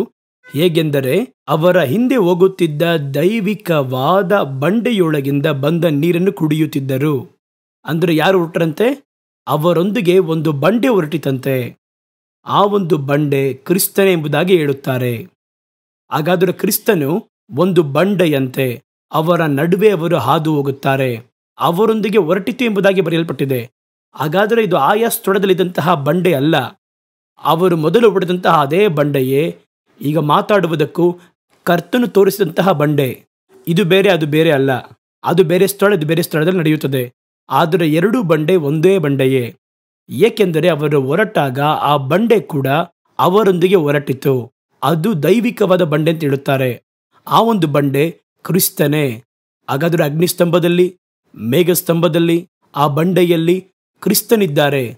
ಅದನ್ನು ಯಾಕೆ ಅವರು ಒಡೆದಾಗ ನೀರು ಕೊಟ್ಟರು ಕೂಡ ಇವರ ಮೇಲೆ ಒಂದು ಶಾಪ ಬಂದಿತ್ತು. ಅವರು ಅಪನಂಬಿಕೆಯನ್ನು ತೋರಿಸಿದ್ರು ಅಂತ ಹೇಳ್ತಾರೆ. ಯಾಕೆ ಗೊತ್ತಾ? ಈ ದೈವಿಕವಾದ ಬಂಡೆಯಾಗಿರುವ ಕ್ರಿಸ್ತನಿದ್ದಾರೆ ನೋಡಿ, ಅವರಿದ್ದಾರೆ ನೋಡಿ, ಇವರು ಒಮ್ಮೆ ಒಡೆಯಲ್ಪಡಬೇಕು. ಒಡೆಯಲ್ಪಟ್ಟ ಕ್ರಿಸ್ತನ ಬಳಿ ಇನ್ನು ಮುಂದೆ ನೀವು ಮಾತಾಡಬೇಕೇ ವಿನಃ ಮತ್ತೊಮ್ಮೆ ಒಡೆಯಬಾರದು. ಒಮ್ಮೆ ಯೇಸು ಈ ಲೋಕಕ್ಕೆ ಇಳಿದು ಬಂದರು. ಅವರನ್ನ ಕಲ್ವಾರಿಯಲ್ಲಿ ಒಡೆದ್ವಿ, ಶಿಲುಬೆಯಲ್ಲಿ ಒಡೆದ್ವಿ. ಆಗ ಅದು ತನ್ನ ಬಳಿಯಲ್ಲಿದ್ದಂತಹ ನೀರನ್ನು, ಆಶೀರ್ವಾದವನ್ನ ಕೊಟ್ಟಿತು. ಈಗ ದೇವರು ಒಡೆಯಲ್ಪಟ್ಟಂತಹ ಕುರಿಮರಿಯಾಗಿದ್ದಾರೆ. ಈಗ ನೀವು ಮತ್ತೆ ಒಡೆಯುವುದಾದರೆ ಅದು ಕರ್ತನಿಗೆ ವಿರುದ್ಧವಾಗಿ ನಾವು ಮಾಡುವ ಪಾಪ. ಈಗ ನಾವೇನ್ ಮಾಡಬೇಕು? ಆ ಬಂಡೆಯನ್ನು ನೋಡಿ ಮಾತಾಡಬೇಕು, ಪ್ರಾರ್ಥಿಸಬೇಕು. ಅವರ ಬಳಿ ನಮ್ಮ ವಿಜ್ಞಾಪನೆಗಳನ್ನ ಹೇಳಬೇಕು. ಇವಾಗ ಹೋಗಿ ಒಡೆಯುವುದಾದರೆ ಅದು ಪಾಪವಾಗುತ್ತದೆ. ಏಕೆಂದರೆ ಸತ್ಯವೇದ ಹೇಳುತ್ತದೆ, ನೀವು ಗಮನಿಸಿ ನೋಡಿ, ಕ್ರಿಸ್ತನಾಗಿರುವ ಬಂಡೆ ಒಮ್ಮೆ ಮಾತ್ರ ಒಡೆಯಲ್ಪಡಬೇಕು. ಅದುವೇ ಸತ್ಯವೇದದ ನೀತಿ. ಮತ್ತೆ ಒಡೆಯಲ್ಪಟ್ಟರೆ ಅದು ಪಾಪವಾಗುವುದು. ಮತ್ತೆ ಶಿಲುಬೆಯಲ್ಲಿ ಒಡೆಯುವ ಅನುಭವದ ಕುರಿತು ಕರ್ತನ ಸತ್ಯವೇದ ಹೇಳುವುದನ್ನು ನೋಡಿ. ಇಬ್ರಿಯರಿಗೆ 6ನೇ ಅಧ್ಯಾಯ 4ನೇ ವಾಕ್ಯ ಅದನ್ನು ಓದುತ್ತೇನೆ. ಏಕೆಂದರೆ ಒಂದು ಸಾರಿ ಜ್ಞಾನ ಪ್ರಕಾಶದಲ್ಲಿ ಸೇರಿ ಪರಲೋಕದಿಂದಾದ ದಾನದ ಅನುಭವವನ್ನು ಹೊಂದಿ ಪವಿತ್ರಾತ್ಮ ವರದಲ್ಲಿ ಪಾಲುಗಾರರಾಗಿ ದೇವರ ವಾಕ್ಯದ ಶ್ರೇಷ್ಠತೆಯನ್ನು, ಮುಂದಣ ಯುಗದ ಮಹತ್ವವನ್ನು ಅನುಭವಿಸಿದವರು ಭ್ರಷ್ಟರಾದರೆ ಅವರಲ್ಲಿ ತಿರುಗಿ ಮಾನಸಾಂತರವನ್ನು ಹುಟ್ಟಿಸುವುದು ಅಸಾಧ್ಯ. ಯಾಕೆಂದರೆ ಅವರು ತಮ್ಮ ಪಾಲಿಗೆ ದೇವರ ಮಗನನ್ನು ಪುನಃ ಶಿಲುಬೆಗೆ ಹಾಕುವವರು, ಆತನನ್ನು ಎಲ್ಲರ ಮುಂದೆ ಅವಮಾನಪಡಿಸುವವರು ಆಗಿದ್ದಾರೆ ಎಂಬುದಾಗಿ ಬರೆಯಲ್ಪಟ್ಟಿದೆ. ಅವಮಾನಪಡಿಸುವುದರಿಂದ ಅವರಲ್ಲಿ ಮಾನಸಾಂತರ ಪಡುವುದು ಮತ್ತೆ ಅವರಿಂದ ಸಾಧ್ಯವಾಗದಿರುವಂತಹ ಕಾರ್ಯ. ನೋಡಿದ್ರೆ ಅವರನ್ನು ಮತ್ತೆ ನವೀಕರಿಸಲಾಗುವುದಿಲ್ಲ. ಯಾಕಂದ್ರೆ 2ನೇ ಬಾರಿ ಹೊಡೆದ್ಬಿಟ್ಟ. ಅವರು ಒಮ್ಮೆ ಮಾತ್ರ ಒಡೆಯಲ್ಪಡಬೇಕು.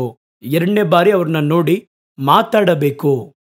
ನೀವು ಈ ಸಂಭವದಲ್ಲಿ ಚೆನ್ನಾಗಿ ಓದ್ ನೋಡಿ, ಎಷ್ಟು ಸುಂದರವಾಗಿ ಹಾಕಿದರು ನೋಡಿ ಕಾರ್ಯವನ್ನ. ಮೊದಲ ಬಾರಿ ಒಡೆಯಲು ಹೋಗುವಾಗ ಸಭೆಯವರೆನ್ನುವ ಪದ ಹೇಳಲ್ಪಟ್ಟಿಲ್ಲ. ಅಲ್ಲಿರುವಂತಹ ದೊಡ್ಡ ವ್ಯಕ್ತಿಗಳು, ಹಿರಿಯನ ಕರ್ಕೊಂಡು ಹೋಗು. ಆ ಸ್ಥಳದಲ್ಲಿ ಓದ್ ನೋಡಿದ್ರ ಅಲ್ಲಿ ಏನ್ ಬರೆಯಲ್ಪಟ್ಟಿದೆ ನೋಡಿ. ಕರ್ತನು ಮೋಶೆಯನ್ನ ನೋಡಿ, ಎಲ್ಲಿ ವಿಮೋಚನ ಕಾಂಡ 17ನೇ ಅಧ್ಯಾಯ 5ನೇ ವಾಕ್ಯದಲ್ಲಿ, ನೀನು ಇಸ್ರಾಯೇಲ್ಯರಲ್ಲಿ ಕೆಲವು ಹಿರಿಯರನ್ನು ನಿನ್ನೊಂದಿಗೆ ಕರೆದುಕೊಂಡು ಹೋಗಿ.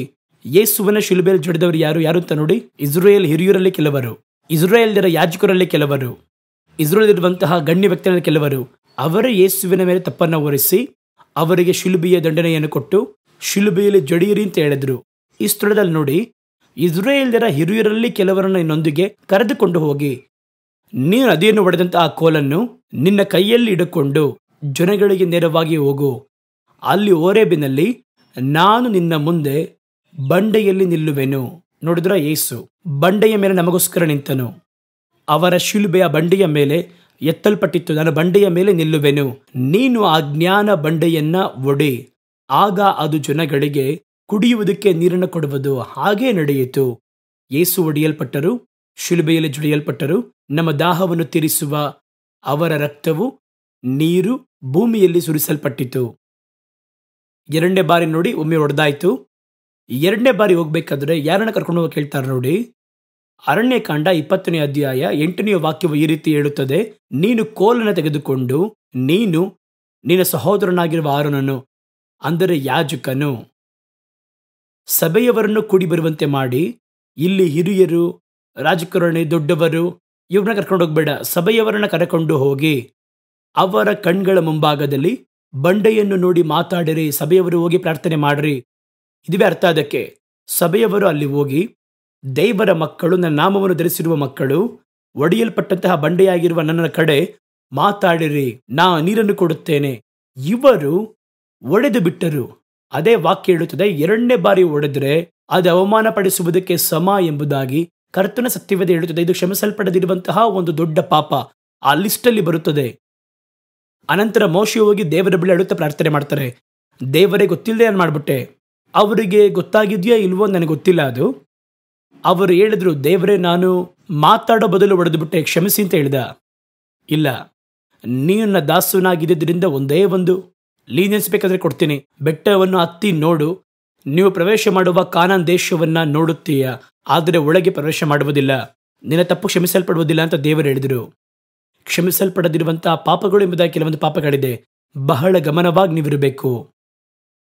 ಯೇಸುವೆ ಹೇಳಿದ್ದಾರೆ ನೋಡಿ, ಕ್ಷಮಿಸಲ್ಪಡದಿರುವಂತಹ ಪಾಪಗಳ ಕುರಿತಾಗಿ ಕರ್ತನು ಮಾತಾಡಿದ್ದಾರೆ. ಇಲ್ಲಿ 1 ಯೋಹಾನ ಪುಸ್ತಕದಲ್ಲಿ ಯೋಹಾನ ಹೇಳ್ತಾನೆ, 5ನೇ ಅಧ್ಯಾಯ 16-17ನೇ ವಾಕ್ಯಗಳಲ್ಲಿ, ಯಾವನಾದರೂ ತನ್ನ ಸಹೋದರನು ಮರಣಕರವಲ್ಲದ ಪಾಪ ಮಾಡುವುದನ್ನು ಕಂಡರೆ ಅವನು ದೇವರನ್ನ ಬೇಡಿಕೊಳ್ಳಲಿ. ಆ ಒಂದು ಪಾಪ ಅವನಿಗೆ ಕ್ಷಮಿಸಲ್ಪಡದಿರುವಂತಹ ಪಾಪವಲ್ಲ. ಪಾಪವನ್ನು ಒಬ್ಬನು ಮಾಡುವುದಾದರೆ ಅವನಿಗೋಸ್ಕರ ಪ್ರಾರ್ಥನೆ ಮಾಡಿ.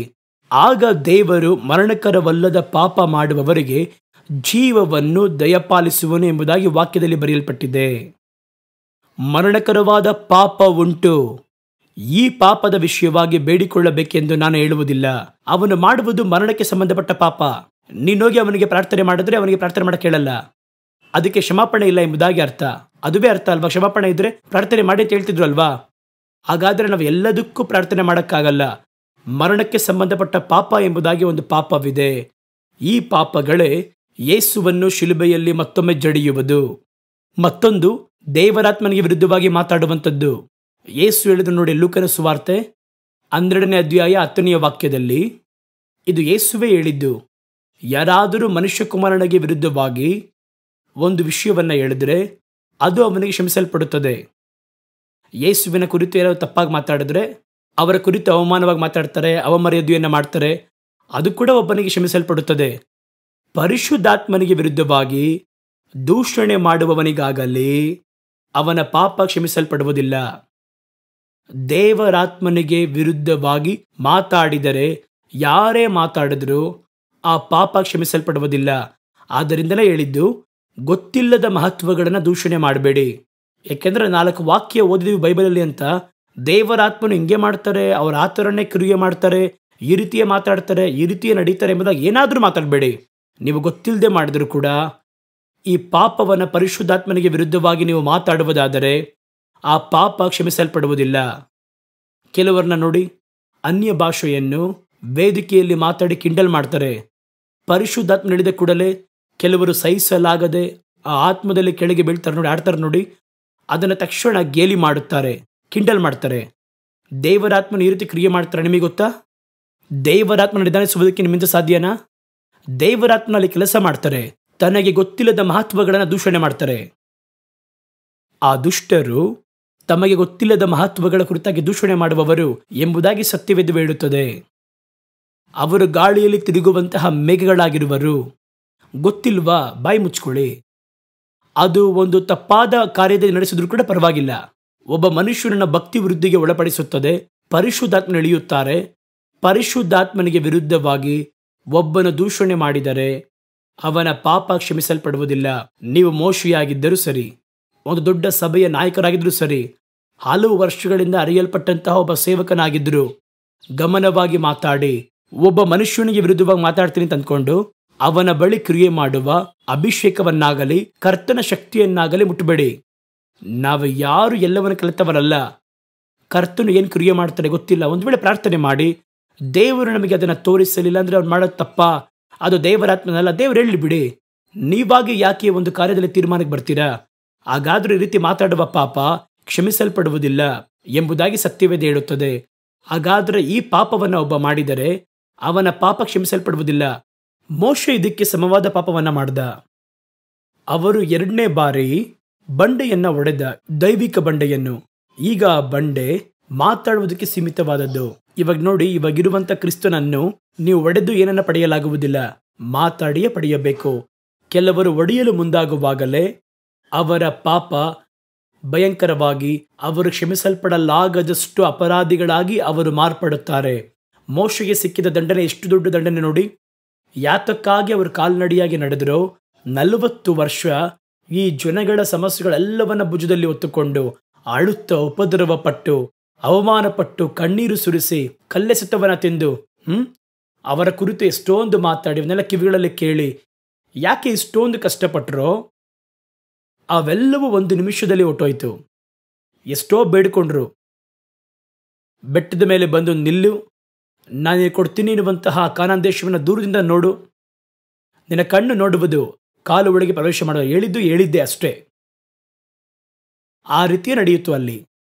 ಕರ್ತನ ಸತ್ಯವೇದ ಹೇಳುತ್ತದೆ, ಇವನು ಸರಿಯಾಗಿ ಕೇಳದೆ ಹೋದದ್ರಿಂದ ಒಳ್ಳೆದಾಯಿತು. ಈ ವ್ಯಕ್ತಿ ಎಲ್ಲೋದ? ಅರಸನ ಬಳಿ ಹೋದ. ಅರಸನ ಬಳಿ ಹೋಗಿ ಅವರ ಬಳಿ ಹೇಳಿದಾಗ ಆ ದೇಶದಲ್ಲಿ ಒಂದು ಗೊಂದಲ ಉಂಟಾಯಿತು. ಎಲ್ಲರೂ ಮಾತಾಡ್ಕೊತಾರೆ. ಅರಸನು ಹಿಡಿಯುವುದಕ್ಕೆ ಸಮಯವನ್ನು ನೋಡ್ದ. ಮಾಡಲಾಗದ ಒಂದು ಕಾರ್ಯವನ್ನು ಮಾಡುವ ಹಾಗೆ ಸಿರಿಯಾದಿಂದ ನಾಮಾನನೇ ಬಂದಿದ್ದನಲ್ವಾ, ಅರಮನೆಯಲ್ಲಿ ವಾಸವಾಗಿದ್ದನಲ್ವಾ, ಒಂದು ಪತ್ರವನ್ನು ಬೇರೆ ತಂದಿದ್ದಾನಂತಲ್ವಾ, ಖಂಡಿತವಾಗಿ ಮುಂದೆ ಯುದ್ಧವೇ, ಅನಂತರ 3ನೇ ಮಹಾಯುದ್ಧನೇ ನಡೆಯೋದಷ್ಟೇ. ಆ ರೀತಿ ಮಾತಾಡೋದಕ್ಕೆ ಮುಂದಾದ್ರಲ್ಲ. ಈ ಸುದ್ದಿ ಎಲೀಷನಿಗೆ ಸಿಗುತ್ತದೆ. ಎಲೀಷ ಹೇಳುತ್ತಾನೆ, ಅವನನ್ನು ನನ್ನ ಬಳಿಗೆ ಕಳುಹಿಸಿರಿ. ಎಲೀಷ ಹೇಳಿ ಕಳುಹಿಸಿದನು. ಎಲೀಷನ ಬಳಿ ಹೋದ. ಊರೇ ಬಹಳ ಗೊಂದಲದಲ್ಲಿದೆ. ಎಲೀಷನ ಕೆಲಸದವನು ಬಂದು ಹೇಳಿರ್ಬೋದು.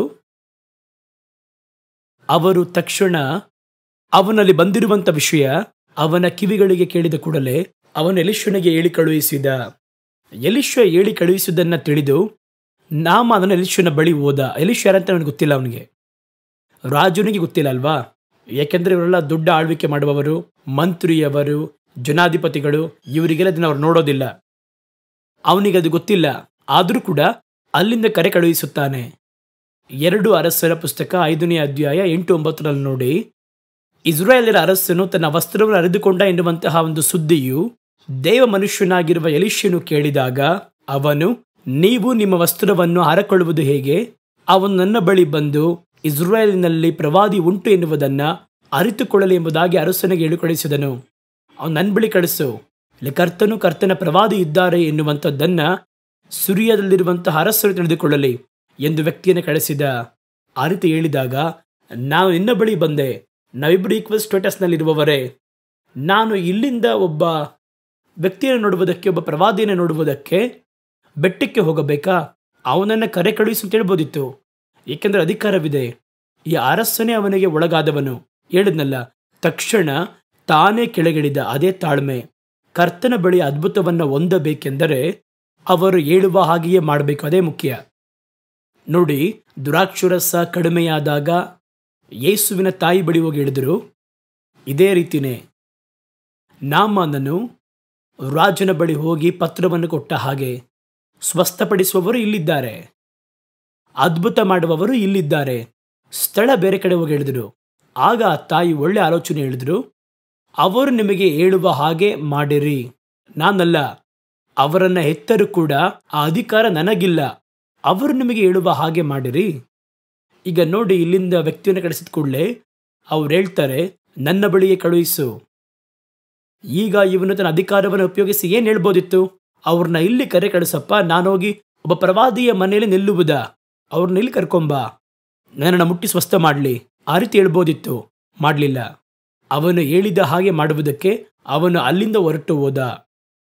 ಹೊರಟು ಹೋಗಿ ನನ್ನ ಬಳಿ ಬಾ ಅಂತ ಹೇಳಿದ್ರೆ, ಹಾಗೆ ನಾಮಾನನು ತನ್ನ ಕುದುರೆಗಳೊಂದಿಗೂ ತನ್ನ ರಥಗಳೊಂದಿಗೂ ಎಲೀಷನ ಮನೆ ಬಾಗಿಲು ನಿಂತನು. ಬಂದ, ಬೆಟ್ಟ ಹತ್ತಿ ಬಂದು ಎಲೀಷ ಮನೆಯ ಬಾಗಿಲ ಬಳಿ ಬಂದು ನಿಂತ. ವಿಧೇಯನಾದ, ಆದರೆ ಪರಿಪೂರ್ಣವಾಗಿ ವಿಧೇಯನಾಗಲಿಲ್ಲ. ಇವರು ಬಾಗಿಲಿಗೆ ಬರ ಕೇಳಿದ್ರ, ನನ್ನ ಬಳಿ ಬಾ ಅಂತ ಹೇಳಿದರು. ಎಲೀಷ ತನ್ನ ಬಳಿ ಬರಲು ಹೇಳಿದರೆ ನಾಮಾನನು ಅವನ ಬಾಗಿಲವರೆಗೂ ಬಂದು ನಿಂತು ಅಲ್ಲಿ ನಿಂತನು. ವಿಧೇಯನಾಗಬೇಕು, ಅದರಲ್ಲಿ ಪೂರ್ಣವಾಗಿ ವಿಧೇಯರಾಗಬೇಕು. ಅವರು ಹೇಳುವುದರಲ್ಲಿ ಕೂಡಿಸಲು ಬಾರದು, ಕಡಿಮೆನೂ ಆಗಬಾರದು. 6 ಕಲ್ಲಿನ ಜಾಡಿಗಳನ್ನು ತುಂಬಿಸಿರಿ ಅಂತ ಹೇಳಿದ್ರೆ ನಾವು 8 ಕಲ್ಲಿನ ಜಾಡಿಯನ್ನು ತುಂಬಿಸಬಾರದು. ಅವರೇನು ಹೇಳ್ತಾರೋ ಹಾಗೆಯೇ ಡಿಟೋ ಹಾಗೆ ಮಾಡಬೇಕು. ಇವನು ಬಾಗಿಲ ಬಳಿ ಬಂದು ನಿಂತನು. ಪರಿಪೂರ್ಣವಾಗಿ ವಿಧೇಯನಾದದ್ದೇ ವಿಧೇಯರಾಗುವುದು, ಪೂರ್ಣ ವಿಧೇಯತೆ. ಆ ರೀತಿ ವಿಧೇಯರಾಗದೆ ಹೋದರೆ ಅದು ವಿಧೇಯರಾಗದೇ ಇರುವುದಕ್ಕೆ ಸಮ. ಯೇಸುವಿನ ಬಳಿ ಬಂದಂಥ ಯವನಸ್ಥನು ಹಂಗೆ ಮಾಡ್ದ. ಈ ಪರಿಪೂರ್ಣ ವಿಧೇಯತ್ವ ಇರಲಿಲ್ಲ. 90% ವಿಧೇಯರಾಗಿ ಅದನ್ನಿಟ್ಟುಕೊಂಡೇ ಕ್ಲೈಮ್ ಮಾಡ್ತಾ ಇರ್ತಾರೆ. ಪರಿಪೂರ್ಣವಾಗಿ ವಿಧೇಯರಾಗುವುದೇ ಆಶೀರ್ವಾದವನ್ನು ಒಳಿತನ್ನು ಪಡೆಕೊಳ್ಳುವುದಕ್ಕೆ ನಿಮಗೆ ಮಾರ್ಗ ನಡೆಸುವುದು. ಒಂದು ದೊಡ್ಡ ಐಶ್ವರ್ಯವಂತನಾಗಿರುವ ಯವನಸ್ಥನಿದ್ದ. ಮತ್ತಾಯನ ಸುವಾರ್ತೆ 19ನೇ ಅಧ್ಯಾಯ 16-22 ವಾಕ್ಯಗಳಲ್ಲಿ ಅವನ ಕುರಿತು ಹೇಳಲ್ಪಟ್ಟದ್ದಾಗಿದೆ. ಅವನು ಬಂದು ಏನು ಹೇಳ್ದ ನೋಡಿ, ಆಗ ಒಬ್ಬನು ಬಂದು ಅವರನ್ನು ನೋಡಿ, ಒಳ್ಳೆಯ ಬೋಧಕನೇ, ನಿತ್ಯ ಜೀವವನ್ನು ಹೊಂದುವುದಕ್ಕೆ ನಾನು ಯಾವ ಒಳಿತನ್ನು ಮಾಡಬೇಕು ಎಂದು ಕೇಳಿದನು. ಅದಕ್ಕವನು, ನೀನು ನನ್ನನ್ನು ಒಳ್ಳೆಯವನಂತ ಹೇಳೋದೇನು? ದೇವರೊಬ್ಬರಲ್ಲದೆ ಒಳ್ಳೆಯವರು ಬೇರೆ ಯಾರೂ ಇಲ್ವಲ್ಲ. ನೀನು ಜೀವನದಲ್ಲಿ ಪ್ರವೇಶಿಸಲು ಮುಂದಾಗುವುದಾದರೆ ಆಜ್ಞೆಗಳನ್ನು ಕೈಗೊಳ್ಳು ಅಂತ ಹೇಳಿದರು. ನೀನು ನಿತ್ಯ ಜೀವನ ಹೊಂದುವುದಕ್ಕೆ ನಾನು ಏನು ಮಾಡಬೇಕು? ಬಹಳ ಹಣಕಾಸೆಲ್ಲ ಇದೆ ಅಂತ ಒಂದು ವ್ಯಕ್ತಿ ಹಿಂಗೆ ಕೇಳ್ತಾರೆ, ನನಗೆ ಆಲೋಚನೆ ಹೇಳಿ ಎಂಬುದಾಗಿ ಕೇಳಿದ. ಆಗ ಹೇಳಿದ್ರು, ನೀನು ಆಜ್ಞೆಗಳನ್ನು ಕೈಗೊಳ್ಳು. ಅವನು ಅವರನ್ನು ನೋಡಿ ಯಾವುದನ್ನು ಅಂತ ಕೇಳಿದ. ಅದಕ್ಕೆ ಯೇಸು, ಕೊಲೆ ಮಾಡದೇ ಇರು, ವ್ಯಭಿಚಾರವನ್ನು ಮಾಡದೇ ಇರು, ಕಳ್ಳತನವನ್ನು ನೀನು ಮಾಡದೇ ಇರು, ಸುಳ್ಳಿನ ಸಾಕ್ಷಿಯನ್ನು ಹೇಳದೇ ಇರು. ಈ ರೀತಿ ಪೂರ್ವಿಕರಿಗೆ ಹೇಳಲ್ಪಟ್ಟಿತು, ನಿನ್ನ ತಂದೆಯನ್ನು ತಾಯಿಯನ್ನು ಘನಪಡಿಸು, ನಿನ್ನನ್ನು ಪ್ರೀತಿಸುವ ಹಾಗೆ ನಿನ್ನ ನೆರೆಹೊರೆಯವರನ್ನು ಪ್ರೀತಿಸು ಎಂಬಂಥವುಗಳನ್ನೇ ಅಂತ ಹೇಳಿದ್ರು. 10 ಆಜ್ಞೆಗಳನ್ನು ಹೇಳಿದ್ರು. ಅದಕ್ಕೆ ಆ ಯೌವನಸ್ಥನು ಅವರನ್ನು ನೋಡಿ, ಇವೆಲ್ಲವನ್ನು ಚಿಕ್ಕ ಪ್ರಾಯದಿಂದ ಮಾಡುತ್ತಾ ಇದ್ದೇನೆ, ಆ ರೀತಿ ಇದ್ರೂ ಕೂಡ ಏನಾದರೂ ಕೊರತೆ ಇದೆಯಾ? ಆ ರೀತಿ ಕೇಳಿದ. ಆಗ ಯೇಸು ಹೇಳಿದರು, ನೀನು ಪೂರ್ಣ ಸದ್ಗುಣನಾಗಿರಲು ಬಯಸುವುದಾದರೆ ಹೋಗಿ ನಿನಗಿರುವ ಎಲ್ಲವನ್ನು ಮಾರಿ ದರಿದ್ರರಿಗೆ ಕೊಡು, ಆಗ ಪರಲೋಕದಲ್ಲಿ ನಿನಗೆ ಬೊಕ್ಕಸ ಉಂಟಾಗುವುದು, ಅನಂತರ ನಾನು ಹಿಂಬಾಲಿಸಿ ಬಾ. ದೇವರು ಹೇಳಿದ ಆಲೋಚನೆ ಏನು ಗೊತ್ತಾ? ಪರಿಪೂರ್ಣ ಸದ್ಗುಣನಾಗಿದ್ದರೆ ನಿನಗಿರುವ ಎಲ್ಲವನ್ನ ಮಾರಿ ಬಡವರಿಗೆ ಕೊಡು. ಇವತ್ತು ನಮಗೆ ಶ್ರೀಮಂತಿಗೆ ಉಪದೇಶ ಮಾಡ್ತಾರಲ್ವಾ? ಬ್ಯಾಂಕ್ನಲ್ಲಿ ಅಕೌಂಟ್ನ ಯಾವ ರೀತಿ ಅಧಿಕರಿಸಬೇಕು, ಯಾವ ರೀತಿ ಆಸ್ತಿಯನ್ನು ಖರೀದಿ ಮಾಡಬೇಕು, ಯಾವ ರೀತಿ ಎಲ್ಲ ಸೇರಿಸಬೇಕು, ಇದೆಲ್ಲ ಕರ್ತನ ಆಶೀರ್ವಾದ ಅಂತ ಹೇಳ್ತಾರಲ್ವಾ? ಈ ಕರ್ತನು, ಇವರು ಹೇಳುವ ಕರ್ತನು ಆ ರೀತಿ ಇದ್ದಾರೆ. ಆದರೆ ನಿಜವಾದ ಕರ್ತನು ಸತ್ಯವೇದದಲ್ಲಿ ಏನು ಹೇಳ್ತಾರೆ ಅಂದರೆ, ನಿನ್ನ ಬಳಿ ಇರುವುದೆಲ್ಲ ಮುಂಚಿತವಾಗಿ ಕೂಡಿಟ್ಟಿದೆಯಲ್ಲ, ಅವೆಲ್ಲವನ್ನ ಮಾರಿ, ಅವಾಗಲೇ ನೀನು ಪೂರ್ಣ ಸದ್ಗುಣ ಎಂಬುದಾಗಿ ಹೇಳ್ತಾರಲ್ವಾ? ಎಲ್ಲವನ್ನ ಮಾರಿ ಬಡವರಿಗೆ ಕೊಡು. ಬಡವರಿಗೆ ಕೊಟ್ಟರೆ ಮತ್ತೆ ಬರಲ್ಲ. ಬ್ಯಾಂಕ್ನಲ್ಲಿ ಹಾಕಿ ಬಂದರೆ ಮತ್ತೆ ಬರುತ್ತೆ. ಕೆಲವು ವ್ಯಕ್ತಿಗಳನ್ನು ನೀವು ನೋಡಿರ್ತೀರಾ, ಕರ್ತನು ಕರೆದನು, ನನಗಿರುವ ಎಲ್ಲವನ್ನ ಬಿಟ್ಟು ಬಂದಿದ್ದೇನೆ, ಎಲ್ಲವನ್ನು ಬ್ಯಾಂಕ್ನಲ್ಲಿ ಹಾಕಿ ವಾಲಂಟಿಯರ್ ರಿಟೈರ್ಮೆಂಟ್ ಕೊಟ್ಟು ಪೆನ್ಷನ್ ತೆಗೆದುಕೊಂಡು ನಂಬಿಕೆಯಿಂದ ಸೇವೆ ಮಾಡುತ್ತೇನೆ ಎಂಬುದಾಗಿ ಹೇಳುವರು. ನಾನು ತಪ್ಪಾಗಿ ಹೇಳ್ತಿಲ್ಲ, ಸತ್ಯವೇದ ಹೇಳುತ್ತದೆ, ಪರಿಪೂರ್ಣ ಸದ್ಗುಣನಾಗಿರಲು ಬಯಸಿದರೆ ನಿನಗಿರುವ ಎಲ್ಲವನ್ನ ಬಿಟ್ಟು ಬಾ ಎಂಬುದಾಗಿ ಯೇಸು ಹೇಳಿದರು. ಇದು ಯೇಸು ಹೇಳಿದ್ದೆ. ನಾವು ಈಗ ಒಂದು ನೂತನ ಕ್ರೈಸ್ತತ್ವದಲ್ಲಿ ಯೇಸುವನ್ನಿಟ್ಟು ಸಂಪಾದನೆ ಮಾಡೋದು ಯಾವ ರೀತಿ, ಹಣವನ್ನು ಅಧಿಕರಿಸಿಕೊಳ್ಳುವುದು ಹೇಗೆ, ಇದೆಲ್ಲ ಅಧಿಕ ಬಂದರೆ ಪರಿಪೂರ್ಣ ಸದ್ಗುಣದ ಸ್ವಭಾವ ಹೆಂಗೆ ಬರುತ್ತೆ ನಮಗೆ? ಹಾಗಾದರೆ ಅದೇ ನಿನಗೆ ದೊಡ್ಡ ತಡೆಯಾಗಿದೆ ಎಂಬುದಾಗಿ ದೇವರು ಮಾತಾಡಿದ್ರು. ಆ ಯೌವನಸ್ಥನು ಬಹಳ ಆಸ್ತಿ ಉಳ್ಳವನಾಗಿದ್ದರಿಂದ ಸ್ವಲ್ಪ ಯೋಚನೆ ಮಾಡಿ ನೋಡ್ದ, ಇಷ್ಟನ್ನ ಬಿಟ್ಟು ಬರಬೇಕಾ? ಈ ಮಾತನ್ನು ಅವನು ಕೇಳಿದಾಗ ದುಃಖ ಹೊಂದಿದವನಾಗಿ ಯೇಸುವನ್ನು ಬಿಟ್ಟು ಹೊರಟೋದ. ಇವೆಲ್ಲವನ್ನು ಬಿಟ್ಟು ಬರಬೇಕಾ? ನೋಡಿ, ಅವನು 10 ಆಜ್ಞೆಗಳನ್ನು ಕೈಗೊಳ್ತಾನೆ, ಸತ್ಯವೇದದಲ್ಲಿ ಹೇಳಲ್ಪಟ್ಟ ಎಲ್ಲ ವಾಕ್ಯಕ್ಕೆ ವಿಧೇಯನಾಗ್ತಾನೆ. ಆದರೆ ಈ ಒಂದು ಕಾರ್ಯದಲ್ಲಿ ಅವನಿಗೆ ವಿಧೇಯತ್ವ ಇಲ್ಲ. ಹಾಗಾದರೆ ವಿಧೇಯತ್ವ ಎನ್ನುವುದು ಪರಿಪೂರ್ಣವಾಗಿ ವಿಧೇಯರಾಗುವುದು. ಆಗ ಮಾತ್ರವೇ ಅದ್ಭುತಗಳು, ಆ ಕಾರ್ಯಗಳು ಸಿಗುವುದು. ನಾಮಾನನು ದೇವರ ಕಾರ್ಯದಲ್ಲಿ ಇದೆಲ್ಲ ನಾಮನನ್ನು ಮಾಡಿದ ಚಿಕ್ಕ ಚಿಕ್ಕ ತಪ್ಪು, ಇದನ್ನೆಲ್ಲ ಮಾಡದೇ ಇದ್ರೆ ನಿಮಗೆ ತಕ್ಷಣ ಅದ್ಭುತ ಸಿಗುವುದು, ತಕ್ಷಣ ದೇವರ ಮಹಿಮೆಯನ್ನು ನೋಡಲು ಸಾಧ್ಯ. ಹಾಗಾದರೆ ನೋಡಿ, ನಾಮಾನನು ದೇವರ ಕಾರ್ಯದಲ್ಲಿ ಸ್ವಂತ ಅಭಿಪ್ರಾಯ ಉಳ್ಳವನಾಗಿ ಕಾಣಲ್ಪಟ್ಟ. ಇದು ನಮಗೆ ಇರಬಾರದು. ಸ್ವಂತ ಅಭಿಪ್ರಾಯ ಅಂದರೆ ಏನು? ಗುಣಪಡಿಸಬೇಕು ಅಂತ ಬಂದೆ, ಈ ರೀತಿಯೇ ಗುಣಪಡಿಸಬೇಕು ಎಂಬುದಾಗಿ ಇವ್ರದ್ದು ಟೆಂಪ್ಲೇಟ್ ಹಾಕೊಂಡು ಬಂದರು. ಅದುವೇ ಅದರಲ್ಲಿ ನಾನು ಹೋಗ್ತೀನಿ, ನಡೆಸುವಂಥ ಕೂಟಕ್ಕೆ ನಾನು ಹೋಗುತ್ತೇನೆ, ಆ ಸೇವಕರು ನನ್ನ ತಲೆಯ ಮೇಲೆ ಕೈ ಇಟ್ಟು ಪ್ರೇಯರ್ ಮಾಡಬೇಕು, ಆ ಪ್ರಾರ್ಥನೆ ಮಾಡಬೇಕಾದ್ರೆ ಒಂದು ಮೆಂಚಿನ ಹಾಗೆ ನನ್ನ ಮೇಲೆ ಬರಬೇಕು, ಆಗ ನಾನು ಶರೀರದಲ್ಲಿ ಸ್ವಸ್ಥವಾಗಬೇಕು. ಈಗ ಇವರೇ ಕರ್ತನು ಹಂಗೆ ಮಾಡಬೇಕು ಅಂತಲ್ಲ, ಕರ್ತನು ಯಾರನ್ನು ಬೇಕಾದರೂ ಯಾವ ರೀತಿ ಬೇಕಾದರೂ ಮಾಡ್ಬೋದು. ಒಬ್ಬನನ್ನ ಕೈ ಎತ್ತಿ ಬಿಟ್ಟು ಎದ್ದು ಹೊರಟು ಹೋಗು ಅಂತ ಹೇಳ್ತಾರೆ. 38 ವರ್ಷ ವ್ಯಾಧಿಯಲ್ಲಿರುವವನನ್ನು ನೋಡಿ ಕೈ ಹಿಡಿದು ಮೇಲೆತ್ತಿ ಸ್ವಸ್ಥಿತಿ ಹೊಂದಲು ಬಯಸುತ್ತೀಯ ಅಂತ ಕೇಳಿದ್ರು, ಕೈ ಹಿಡಿದು ನಿನ್ನ ಹಾಸಿಗೆ ಎದ್ದುಕೊಂಡು ನಡೆ ಅಂತ ಹೇಳ್ತಾರೆ. ಮತ್ತೊಬ್ಬನಿಗೆ ಹೇಳ್ತಾರೆ, ನೀನು ಹೋಗುವ ಮಾರ್ಗದಲ್ಲಿ ಗುಣವಾಗ್ತೆ ಅಂತ ಹೇಳ್ತಾರೆ. ಕೆಲವು ಕಡೆ ಕೈ ಮುಟ್ಟಿದ ತಕ್ಷಣ ಗುಣವಾಗ್ತಾರೆ. ಕೆಲವೊಬ್ಬರಿಗೆ ಹೋಗು, ಆ ಕುಷ್ಠರೋಗಿಗಳಿಗೆ ನೀವು ಹೋಗ್ರಿ, ಹೋಗುವ ದಾರಿಯಲ್ಲಿ. ಯಾಕೆಂದರೆ ಕುಷ್ಠರೋಗಿಗಳು ಊರೊಳಗೆ ಹೋಗೋಕ್ಕಾಗಲ್ಲ. ಯಾಕೆ ಹೋಗಕ್ಕೆ ಹೇಳ್ತಾರೆ ಅಂತ ಗೊತ್ತಾ ನಿಮಗೆ? ಹಳೆ ಉಡಂಬಡಿಕೆಯ ಕಾನೂನಿನ ಪ್ರಕಾರವಾಗಿ ಕುಷ್ಠರೋಗವು ಒಬ್ಬನಿಗೆ ಬರುವುದಾದರೆ ಅವನು ಎಷ್ಟು ದೊಡ್ಡ ವ್ಯಕ್ತಿಯಾಗಿದ್ದರೂ ಊರಿನ ಬಾಗಿಲ ಹೊರಗೆ ಆ ಕುಷ್ಠರೋಗಿಗಳು ವಾಸವಾಗಿರುವ ಸ್ಥಳದಲ್ಲಿ ಇರಬೇಕು. ಊರೊಳಗೆ ಬಂದರೆ ಮಡಿ ಎಂಬುದಾಗಿ ಹೇಳ್ತಾ ಇದ್ರು. ಹೇಳಿ ಅವನ ಮೇಲೆ ಕಲ್ಲೆಸೆದು ಕೊಲ್ಲುತ್ತಿದ್ದರು. ಊರೊಳಗೆ ಕುಷ್ಠರೋಗಿಗಳು ಬರುವುದು ರಿಸ್ಕ್, ಹೋಗಬಾರ್ದು, ಕಾನೂನೇ ಇಲ್ಲ. ದೇವರು ಹೇಳಿದರು, ಕುಷ್ಠರೋಗಿಗಳನ್ನು ಕರೆಕೊಂಡು ಬಂದಿದ್ದಾರೆ, 10 ರೋಗಿಗಳು ಬಂದಿದ್ದಾರೆ.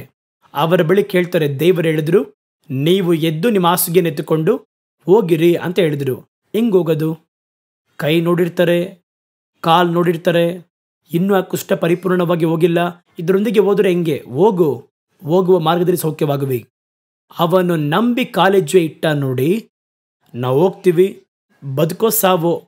ಒಂದು ವೇಳೆ ಸಂಶಯ ಬಂದಿರ್ಬೋದು, ನಾವು ಇದೇ ಕುಷ್ಠದಿಂದ ಒಳಗೆ ಹೋಗಿ ಊರೊಳಗೆ ಬಾಗಿಲಿನ ಒಳಗೆ ಹೋಗಿ ಗುಣವಾಗಲಿಲ್ಲ ಅಂದರೆ ಕಲ್ಲೆಸೆದು ಕೊಲ್ಲುವರು ನಮ್ಮನ್ನ ಯಹೂದ್ಯರು. ಮೊದಲು ನಾವು ನೋಡುವವನು ಮಡಿ ಅಂತ ಹೇಳುವನು, ಎಲ್ಲ ಸೇರಿಸ್ತಾರೆ, ಕಲ್ಲೆಸೆದು ಕೊಲ್ಲುವರಲ್ಲ ಎಂಬುದಾಗಿ ಭಾವಿಸ್ತಿಲ್ಲ. ಹೇಳಿದ್ರು ನಡೆಯುತ್ತೆ ಎಂಬುದಾಗಿ ಅವರು ಹೋದರು. ಹೋಗುವ ದಾರಿಯಲ್ಲಿ ಸ್ವಸ್ಥತೆ ಹೊಂದಿದರು. ಹಾಗಾದರೆ ಯೇಸು ಹಿಂಗೂ ಗುಣಪಡಿಸುತ್ತಾರೆ, ಹಂಗೂ ಗುಣಪಡಿಸುತ್ತಾರೆ. ಬರ್ತಿಮಾಯ ಎನ್ನುವಂಥ ಒಬ್ಬ ಕುರುಡ ಇದ್ದ, ಅವನು ದಾರಿಯ ಮಗುದಲ್ಲಿದ್ದು ಎರಿಕೋಗೆ ಹೋಗುವಂತಹ ದಾರಿಯಲ್ಲಿ ಭಿಕ್ಷೆ ಬಿಡುವವನಾಗಿದ್ದ. ಬೋಧಕನೇ ಬೋಧಕನೇ ಅಂತ ಕೂಗ್ದ. ಯೇಸು ಬಂದು ಅವನನ್ನು ಮುಟ್ಟಿ ಅವನನ್ನು ಸ್ವಸ್ಥಪಡಿಸಿದರು. ತಕ್ಷಣ ಗುಣವಾಗಿ ಕಣ್ಬಿಟ್ಟ. ಮತ್ತೊಬ್ಬನು ಕಣ್ಣು ಬಿಡಲ ಇದ್ದವನು ಅವನ ಬಳಿ ದೇವರು ಹೋಗಿ ನೆಲದಲ್ಲಿ ಕುಳಿತು ತನ್ನ ಎಂಜೂರನ್ನು ಒಗೆದು ಮಣ್ಣಲ್ಲಿ ಕೆಸರುಂಟು ಮಾಡಿ ಅದನ್ನು ತೆಗೆದು ಕಣ್ಣಿಗೆ ಹಚ್ಚಿ ಶಿಲುವಂನಲ್ಲಿ ತೊಳಕು ಅಂತ ಹೇಳಿದ್ರು. ಶಿಲುವಂನಲ್ಲಿ ತೊಳೆದುಕೊಂಡು ಬಂದ. ಅವನ ಪರಿಶೋಧನೆ ಮಾಡಿ ನೋಡ್ತಾರೆ. ಆಗ ಅವನಿಗೆ 2 ಬಾರಿ ಅವನಿಗೆ ಪ್ರಾರ್ಥನೆ ಮಾಡ್ತಾರೆ.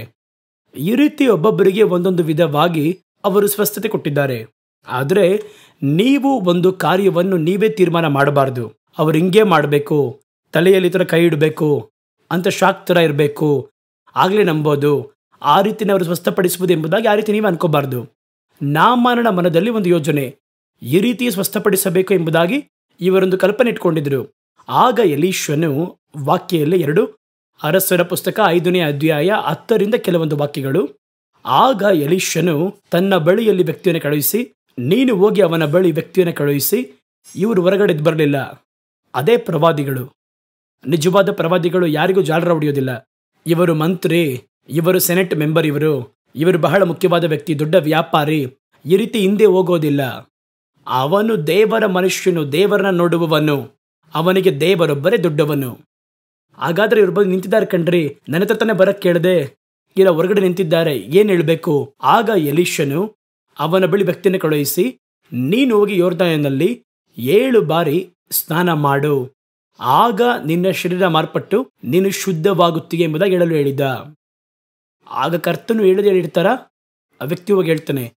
ಆಗ ನಾಮಾನನು ಬಹಳ ಕೋಪಗೊಂಡು ಹೊರಟು ಹೋಗಿ ಹೊರಗೆ ಬಂದು ನಿಂತು, ನಾನು ತನ್ನ ದೇವರಾದ ಕರ್ತನ ನಾಮವನ್ನ ಆರಸಿ ತನ್ನ ಕೈಯಿಂದ ಸ್ಥಳವನ್ನ ಮುಟ್ಟಿ ಈ ವಿಧವಾಗಿ ನನ್ನ ಕುಷ್ಠರೋಗವನ್ನು ನೀಗಿಸುವನು ಎಂಬುದಾಗಿ ನನ್ನೊಳಗೆ ಅಂದುಕೊಂಡಿದ್ದೆ. ಯಾರು ಅಂದ್ಕೊಳಕ್ಕೆ ಹೇಳಿದ್ರು?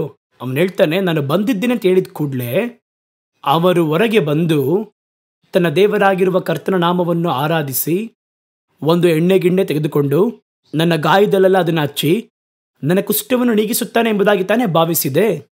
ನಾನು ಸ್ನಾನ ಮಾಡಿ ಶುದ್ಧೀಕರಿಸುವುದಕ್ಕೆ ಇಸ್ರಾಯೇಲಿನ ಎಲ್ಲ ನದಿಗಳಿಗಿಂತಲೂ ದಮಸ್ಕದ ನದಿಗಳಲ್ಲಿ ಆಬ್ನಾವು ಬರ್ಬಾರು ಒಳ್ಳೆಯದಲ್ಲವೋ ಎಂದು ಹೇಳಿ ಉಗ್ರತೆಯಿಂದ ಹಿಂದಿರುಗಿದ. ಈ ರೀತಿ ಹೋದರೆ ಯಾರಿಗೆ ನಷ್ಟ? ಎಲೀಷನಿಗ?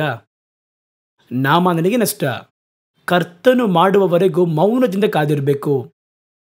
ಇದರಲ್ಲಿ ಕೋಪಗೊಳ್ಬಾರ್ದು. ಎಷ್ಟು ಬಾರಿ ಬರ್ತೀನಿ, ನನಗೆ ಮಾತ್ರ ಯಾಕೆ ಏನು ನಡೆಯೋದಿಲ್ಲ, ಇನ್ನು ಮುಂದೆ ಸತ್ಯವೇದವನ್ನು ಓದುವುದಿಲ್ಲ, ಕೂಟಕ್ಕೆ ಬರುವುದಿಲ್ಲ, ಪ್ರಾರ್ಥನೆ ಮಾಡುವುದಿಲ್ಲ, ಚರ್ಚ್ಗೆ ಹೋಗಲ್ಲ, ಯಾರಿಗೆ ನಷ್ಟ? ಒಂದು ವೇಳೆ ರೀತಿ ಅಂದ್ಕೊಂಡಿರ್ಬೋದು, ನಾನಿಷ್ಟು ದೊಡ್ಡ ವ್ಯಕ್ತಿ, ತಕ್ಷಣ ಅವರು ಕುದಿಯುತ್ತಾ ಬರ್ತಾನೆ, ಈಗ ರಾಜ ಬಂದು ನಾವು ಗದರಿಸಿ ಬಂದಿದ್ದೇವೆ ಎಂಬುದಾಗಿ. ಅವನ ಅರಮನೆಯಲ್ಲಿರುವವರೆಲ್ಲರೂ ಕೂಡ ಕಳವಳದಲ್ಲಿದ್ದಾರೆ. ಈ ವ್ಯಕ್ತಿ ಒಂದು ಚಿಕ್ಕ ಗುಡಿಸೆ ಮನೆಯಲ್ಲಿ ಇದ್ಕೊಂಡು ಒಬ್ಬ ವ್ಯಕ್ತಿಯನ್ನು ಕಳುಹಿಸಿ ಸ್ನಾನ ಮಾಡ್ಕೊಂಡು ಅಂತ ಹೇಳ್ತಾನಲ್ಲ. ನಾವು ಸ್ನಾನ ಮಾಡುವುದಕ್ಕೆ ನಮ್ಮ ದೇಶದಲ್ಲಿರುವಂತಹ ಬಾರ್ಬಾರ್, ಆಪ್ನ ಎನ್ನುವಂತಹ ನದಿಗಳು ಇಲ್ಲವಾ? ನಮ್ಮೂರಲ್ಲಿ ಇದಕ್ಕಿಂತ ಚೆನ್ನಾಗಿದೆಯಲ್ಲ. ಇಸ್ರೇಲ್ನಲ್ಲಿ ಹರಿಯುವಂಥ ಒಳಗಿಂತಲೂ ಒಳ್ಳೆ ಒಳೆಗಳಿದ್ದವಲ್ಲ ಎಂಬುದಾಗಿ ಅವನು ಹಿಂದಿರುಗಿ ಹೋದ. ತನ್ನ ಸ್ವಂತ ಅಭಿಪ್ರಾಯ ದೇವರೊಂದಿಗೆ ಅಂಟಲಿಲ್ಲ ಎಂಬುದಾಗಿ ಗೊತ್ತಾದಾಗ ಹಲವರು ಕರ್ತನನ್ನು ಹಿಂಬಾಲಿಸುವುದಿಲ್ಲ. ಅವರಾಗಿ ಒಂದು ಟೆಂಪ್ಲೇಟ್ ಇಟ್ಕೊಂಡಿರ್ತಾರೆ, ಅವರಾಗಿ ಒಂದು ಅಭಿಪ್ರಾಯ ಇಟ್ಕೊಂಡಿರ್ತಾರೆ. ಕರ್ತನ ಅಭಿಪ್ರಾಯದೊಳಗೆ ಕ್ರಿಯೆ ಮಾಡಬೇಕು ಎಂಬುದಾಗಿ ಭಾವಿಸ್ತಾರೆ. ಇದನ್ನು ಮೊದಲು ಒಡೆಯಬೇಕು. ಇದನ್ನು ಒಡೆದ್ರೆ ಮಾತ್ರನೇ ಕರ್ತನ ಬಳಿಯಿಂದ ಅದ್ಭುತ ಹೊಂದಲು ಸಾಧ್ಯ. ಕರ್ತನು ಹೇಗೋ ಸ್ವಸ್ಥಪಡಿಸುವರು, ಯಾವುದ್ರ ಮುಖಾಂತರ ಬೇಕಾದ್ರೂ ಸ್ವಸ್ಥಪಡಿಸುವರು. ಅವರು ಪ್ರತಿಯೊಬ್ಬರನ್ನು ಒಂದೊಂದು ವಿಧವಾಗಿ ಸಂಧಿಸುವುದಕ್ಕೆ ಅರಿತಿದ್ದಾರೆ. ಅವರೇನು ಹೇಳ್ತಾರೋ ಅದನ್ನು ಮಾತ್ರ ಮಾಡ್ರಿ. ನಿಮ್ಮ ಎಲ್ಲೆಯನ್ನು ಮಾತ್ರ ಯೋಚನೆ ಮಾಡಿ ನೋಡಿ. ಮತ್ತೊಬ್ಬರು ಹಿಂಗೆ ಮಾಡಬೇಕು ಎನ್ನುವುದನ್ನು ನೀವು ತೀರ್ಮಾನ ಮಾಡಬೇಡ್ರಿ. ದೇವರು ಹೀಗೆ ಕ್ರಿಯೆ ಮಾಡಬೇಕು ಎನ್ನುವುದನ್ನು ನೀವು ತೀರ್ಮಾನ ಮಾಡಬೇಡಿ. ಅದನ್ನೇ ಸತ್ಯವೇದ ನಮಗೆ ಹೇಳುತ್ತದೆ. ಕೆಲವರು ಕೋಪದಿಂದ, ದುಃಖದಿಂದ ಎಲ್ಲರೂ ಬರಿದಾಗಿ ಹೋಗುತ್ತಾರೆ. ಈ ರೀತಿಯಾಗಿ ಹೋದರೆ ದೇವರ ಬಳಿ ಹೋಗುವಾಗ ಸ್ವಂತ ಅಭಿಪ್ರಾಯದಿಂದ ಯಾವತ್ತೂ ಹೋಗಬೇಡಿ. ಸ್ವಂತ ಅಭಿಪ್ರಾಯವಿದ್ದರೆ ದೇವರ ಬಳಿ ಪ್ರಾರ್ಥನೆ ಮಾಡಲು ಹೋಗಬೇಡಿ. ನನಗೆ ಕೇಳ್ತೀನಿ, ದೇವರೇ ಪ್ರಾರ್ಥನೆ ಮಾಡ್ತೀನಿ, ನೀವು ಬ್ಯಾಂಕ್ ಮ್ಯಾನೇಜರ್ ಬಳಿ ಮಾತಾಡಿ. ಇವರು ಬ್ಯಾಂಕ್ ಮ್ಯಾನೇಜರ್ ಹತ್ರ ಮಾತಾಡಿ, ಬ್ಯಾಂಕ್ ಮ್ಯಾನೇಜರ್ ನಾಳೆ ಹೋಗಿದ ಕೂಡಲೇ ನನಗೊಂದು ಚೆಕ್ ಹಾಕಿ ಕೊಡಬೇಕು, ನಾನು ಕೇಳಿರುವ ಲೋನ್ನ ಸ್ಯಾಂಕ್ಷನ್ ಮಾಡಿಕೊಡ್ಬೇಕು, ಅನಂತರ ಈ ರೀತಿ ಬರಬೇಕು ಅಂತ ಹೇಳಿ ಅಭಿಪ್ರಾಯದಿಂದ ಹೋಗಬೇಡಿ. ನೀವು ಬ್ಯಾಂಕಿಗೆ ಹೋಗದೆ ನಿಮ್ಮ ಸಾಲವನ್ನು ಮಾರ್ಪಡಿಸುವುದಕ್ಕೆ ದೇವರಿಂದ ಸಾಧ್ಯ. ಯಾವುದೋ ಒಂದು ವಿಧದಲ್ಲಿ ದೇವರ ಹಣವನ್ನು ಕೊಡಲು ಸಾಧ್ಯ. ನೀವು ಯಾಕೆ ಅದನ್ನು ಅವ್ರ ಬಳಿ ಹೋಗಿ ಮಾತಾಡ್ತಿದ್ದೀರಾ? ಅವರು ಮಾಡಬೇಕಾಗಿರುವ ಕಾರ್ಯವೇನೆಂದು ಅವರಿಗೆ ಗೊತ್ತು. ಅದರಲ್ಲಿ ನೀವು ತಲೆ ಇಡಬೇಡಿ. ನೀವೇನು ಮಾಡಬೇಕೋ ಅದನ್ನು ಕರ್ತನು ಹೇಳುತ್ತಾರೋ ಅದರಲ್ಲಿ ಮಾತ್ರ ಗಮನ ಹರಿಸಿ. ಈ ಎಲ್ಲೆಗಳನ್ನು ಸರಿಯಾಗಿ ಮಾಡಿಕೊಂಡರೆ ನಿಮ್ಮ ಜೀವನದಲ್ಲಿ ಕರ್ತನ ಅದ್ಭುತವನ್ನು ಹೊಂದುವುದರಲ್ಲಿ ನಿಮಗೆ ಯಾವ ತಡೆ ಇರುವುದಿಲ್ಲ. ನಾವು ಮಾಡುವ ತಪ್ಪೆಲ್ಲ ಏನಂತ ಕೇಳಿದ್ರೆ, ಅವರು ನಮಗೆ ಹೇಳುವ ಯಾವುದನ್ನು ಮಾಡೋದಿಲ್ಲ. ಅವರೇನು ಮಾಡಬೇಕು ಎಂಬುದಾಗಿ ನಾವು ಆಲೋಚನೆ ಹೇಳ್ತಾ ಇರ್ತೀವಿ. ಇದುವೇ ನಾವು ಮಾಡುವಂಥ ತಪ್ಪು. ದೇವರ ವಾಕ್ಯವನ್ನು ತಮ್ಮ ಎಮ್ಮೆಗಳೊಂದಿಗೆ ಹೋಲಿಸಬಾರದು. 2 ಅರಸರ ಪುಸ್ತಕದಲ್ಲಿ 5:12 ಹೇಳಿದರು, ನಾನು ಸ್ನಾನ ಮಾಡಿ ಶುದ್ಧವಾಗುವುದಕ್ಕೆ ನಮ್ಮ ಊರಲ್ಲಿರುವಂತಹ ಒಳ್ಳೆ ದೊಡ್ಡದಲ್ವಾ ಅದು ಹೆಮ್ಮೆ. ಕೆಲವು ವ್ಯಕ್ತಿ ನೋಡಿ, ನಮ್ಮ ಊರು ನಿಮ್ಮ ಊರು ಮಾತಾಡ್ತಾರೆ. ನಮ್ಮ ಜಾತಿ, ನಮ್ಮ ಕುಲ, ಅದೆಲ್ಲ ಹೆಮ್ಮೆ. ನಮ್ಮ ದೇಶ ಹೆಮ್ಮೆ. ಮಾತಾಡಿ ಹಿಂದಿರುಗಿ ಹೋಗಲು ಮುಂದಾದನು. ಕೆಲವರು ತಮ್ಮ ಅಭಿಪ್ರಾಯ ಮೇಲೆಂಬುದಾಗಿ ಅವರು ಭಾವಿಸುವರು, ಕೆಲವರು ತಮ್ಮ ಅನುಭವಗಳು ಮೇಲಾದುದು ಎಂಬುದಾಗಿ ಭಾವಿಸುವರು, ಕೆಲವರು ತಮ್ಮ ಜ್ಞಾನ ಉನ್ನತವಾದುದು ಎಂಬುದನ್ನು ಭಾವಿಸುವರು. ಹಿಂಗೆಲ್ಲ ಇದ್ರೂ ನಾಮಾನನು ಅವರ ಬಳಿದಂಥ ಒಂದು ವಿಶೇಷ ಗುಣ, ಈ ಕೊನೆಯ ಗಳಿಗೆಯಲ್ಲಿ ಕೂಡ ಈ ಕೆಳಗಿರುವಂತಹ ವ್ಯಕ್ತಿಗಳ ಮಾತನ್ನು ಗಮನಿಸುತ್ತಾನೆ. ಅದೇ ದೊಡ್ಡದು. ಅಲ್ಲಿ ಆ ಚಿಕ್ಕ ಹುಡುಗಿ, ಇಲ್ಲಿ ನೋಡಿ, ನಾಮಾನನು ಮತ್ತೆ ತನ್ನ ಕೆಲಸಗಾರನ ಮಾತಿಗೆ ಕಿವಿಗುಟ್ಟನು. ಅವನ ಬಳಿ ಇದ್ದ ಒಂದು ಸ್ಪೆಷಾಲಿಟಿ ಅದೇ. ಎಷ್ಟೇ ಕೋಪಗೊಂಡ್ರು, ಎಷ್ಟೇ ಹೆಮ್ಮೆ ಉಳ್ಳವನಾಗಿದ್ದರು, ತನಗಿಂತ ಕೆಳಮಟ್ಟದಲ್ಲಿರುವವರ ಒಂದು ಕಾರ್ಯವನ್ನು ಹೇಳಿದ್ರೆ ಯೋಚನೆ ಮಾಡ್ತಾನೆ. ಅದೆಲ್ಲ ನನಗೆ ಗೊತ್ತು, ನೀನು ಯಾರು ಹೇಳಕ್ಕೆ ಅಂತ ಅವನು ಮಾತಾಡಲ್ಲ, ಯೋಚನೆ ಮಾಡ್ತಾನೆ. ಅದುವೇ ಅವನ ಬಳಿ ಇದ್ದ ಅದ್ಭುತಗಳನ್ನು ಹೊಂದುವುದಕ್ಕೆ ಕಾರಣ. 2 ಅರಸರ ಪುಸ್ತಕ 5ನೇ ಅಧ್ಯಾಯ 13-14 ಹೇಳ್ತಾರೆ ನೋಡಿ. ಅವನು ಸೇವಕನು ಸಮೀಪದಲ್ಲಿ ಬಂದು, ಕೋಪದಲ್ಲಿ ಕೋಪಿಸಿಕೊಂಡವರು ಇವರು ಸಮೀಪದಲ್ಲಿ ಬಂದು, ತಂದೆಯೇ, ಆ ಪ್ರವಾದಿ ಒಂದು ದೊಡ್ಡ ಕಾರ್ಯವನ್ನು ಮಾಡುವುದಕ್ಕೆ ನಿಮ್ಮ ಬಳಿ ಹೇಳಿದ್ರೆ ನೀವು ಅದನ್ನು ಮಾಡ್ತಿದ್ರಿ ಅಲ್ವಾ? ಪ್ರವಾದಿ ಶರ್ಟ್ನ ಬಿಚ್ಚಿ ಈ ಮಣ್ಣಿನ ನೆಲದಲ್ಲಿ ಈ ಬೆಟ್ಟ ಪೂರ್ತಿಯಾಗಿ ಓಡಾಡು ಅಂತ ಹೇಳಿದ್ರೆ ಮಾಡ್ತಿದ್ದೆ ಅಲ್ವಾ? ಈ ಬೆಟ್ಟದ ಬಂಡೆಯಿಂದ ಕೆಳಗೆ ಧುಮುಕಿ, ಈ ಕೆಳಗಿದೆಯಲ್ಲ ಆ ಕೆಳಗ್ವರೆಗೂ ಧುಮುಕಿ ಹೋಗು ಅಂತ ಹೇಳಿದ್ರೆ ಮಾಡ್ತಿದ್ದೆ ಅಲ್ವಾ? ಈ ಬೆಟ್ಟವನ್ನು 10 ಬಾರಿ ಸುತ್ತು ಅಂತ ಹೇಳಿದ್ರೆ ಸುತ್ತಿದ್ದೆ ಅಲ್ವಾ? ದೊಡ್ಡ ಕಾರ್ಯವನ್ನು ಮಾಡ್ತಿದ್ದೆ ಅಲ್ವಾ? ಸ್ನಾನ ಮಾಡು ಅಂತ ಹೇಳ್ದ. ಸ್ನಾನ ಮಾಡು ಶುದ್ಧನಾಗ್ತೀಯ ಎಂಬುದಾಗಿ ಒಂದು ಚಿಕ್ಕ ಕೆಲಸವನ್ನ ಹೇಳುವಾಗ ಅದನ್ನು ಮಾಡುವುದು ಎಷ್ಟು ಅವಶ್ಯ.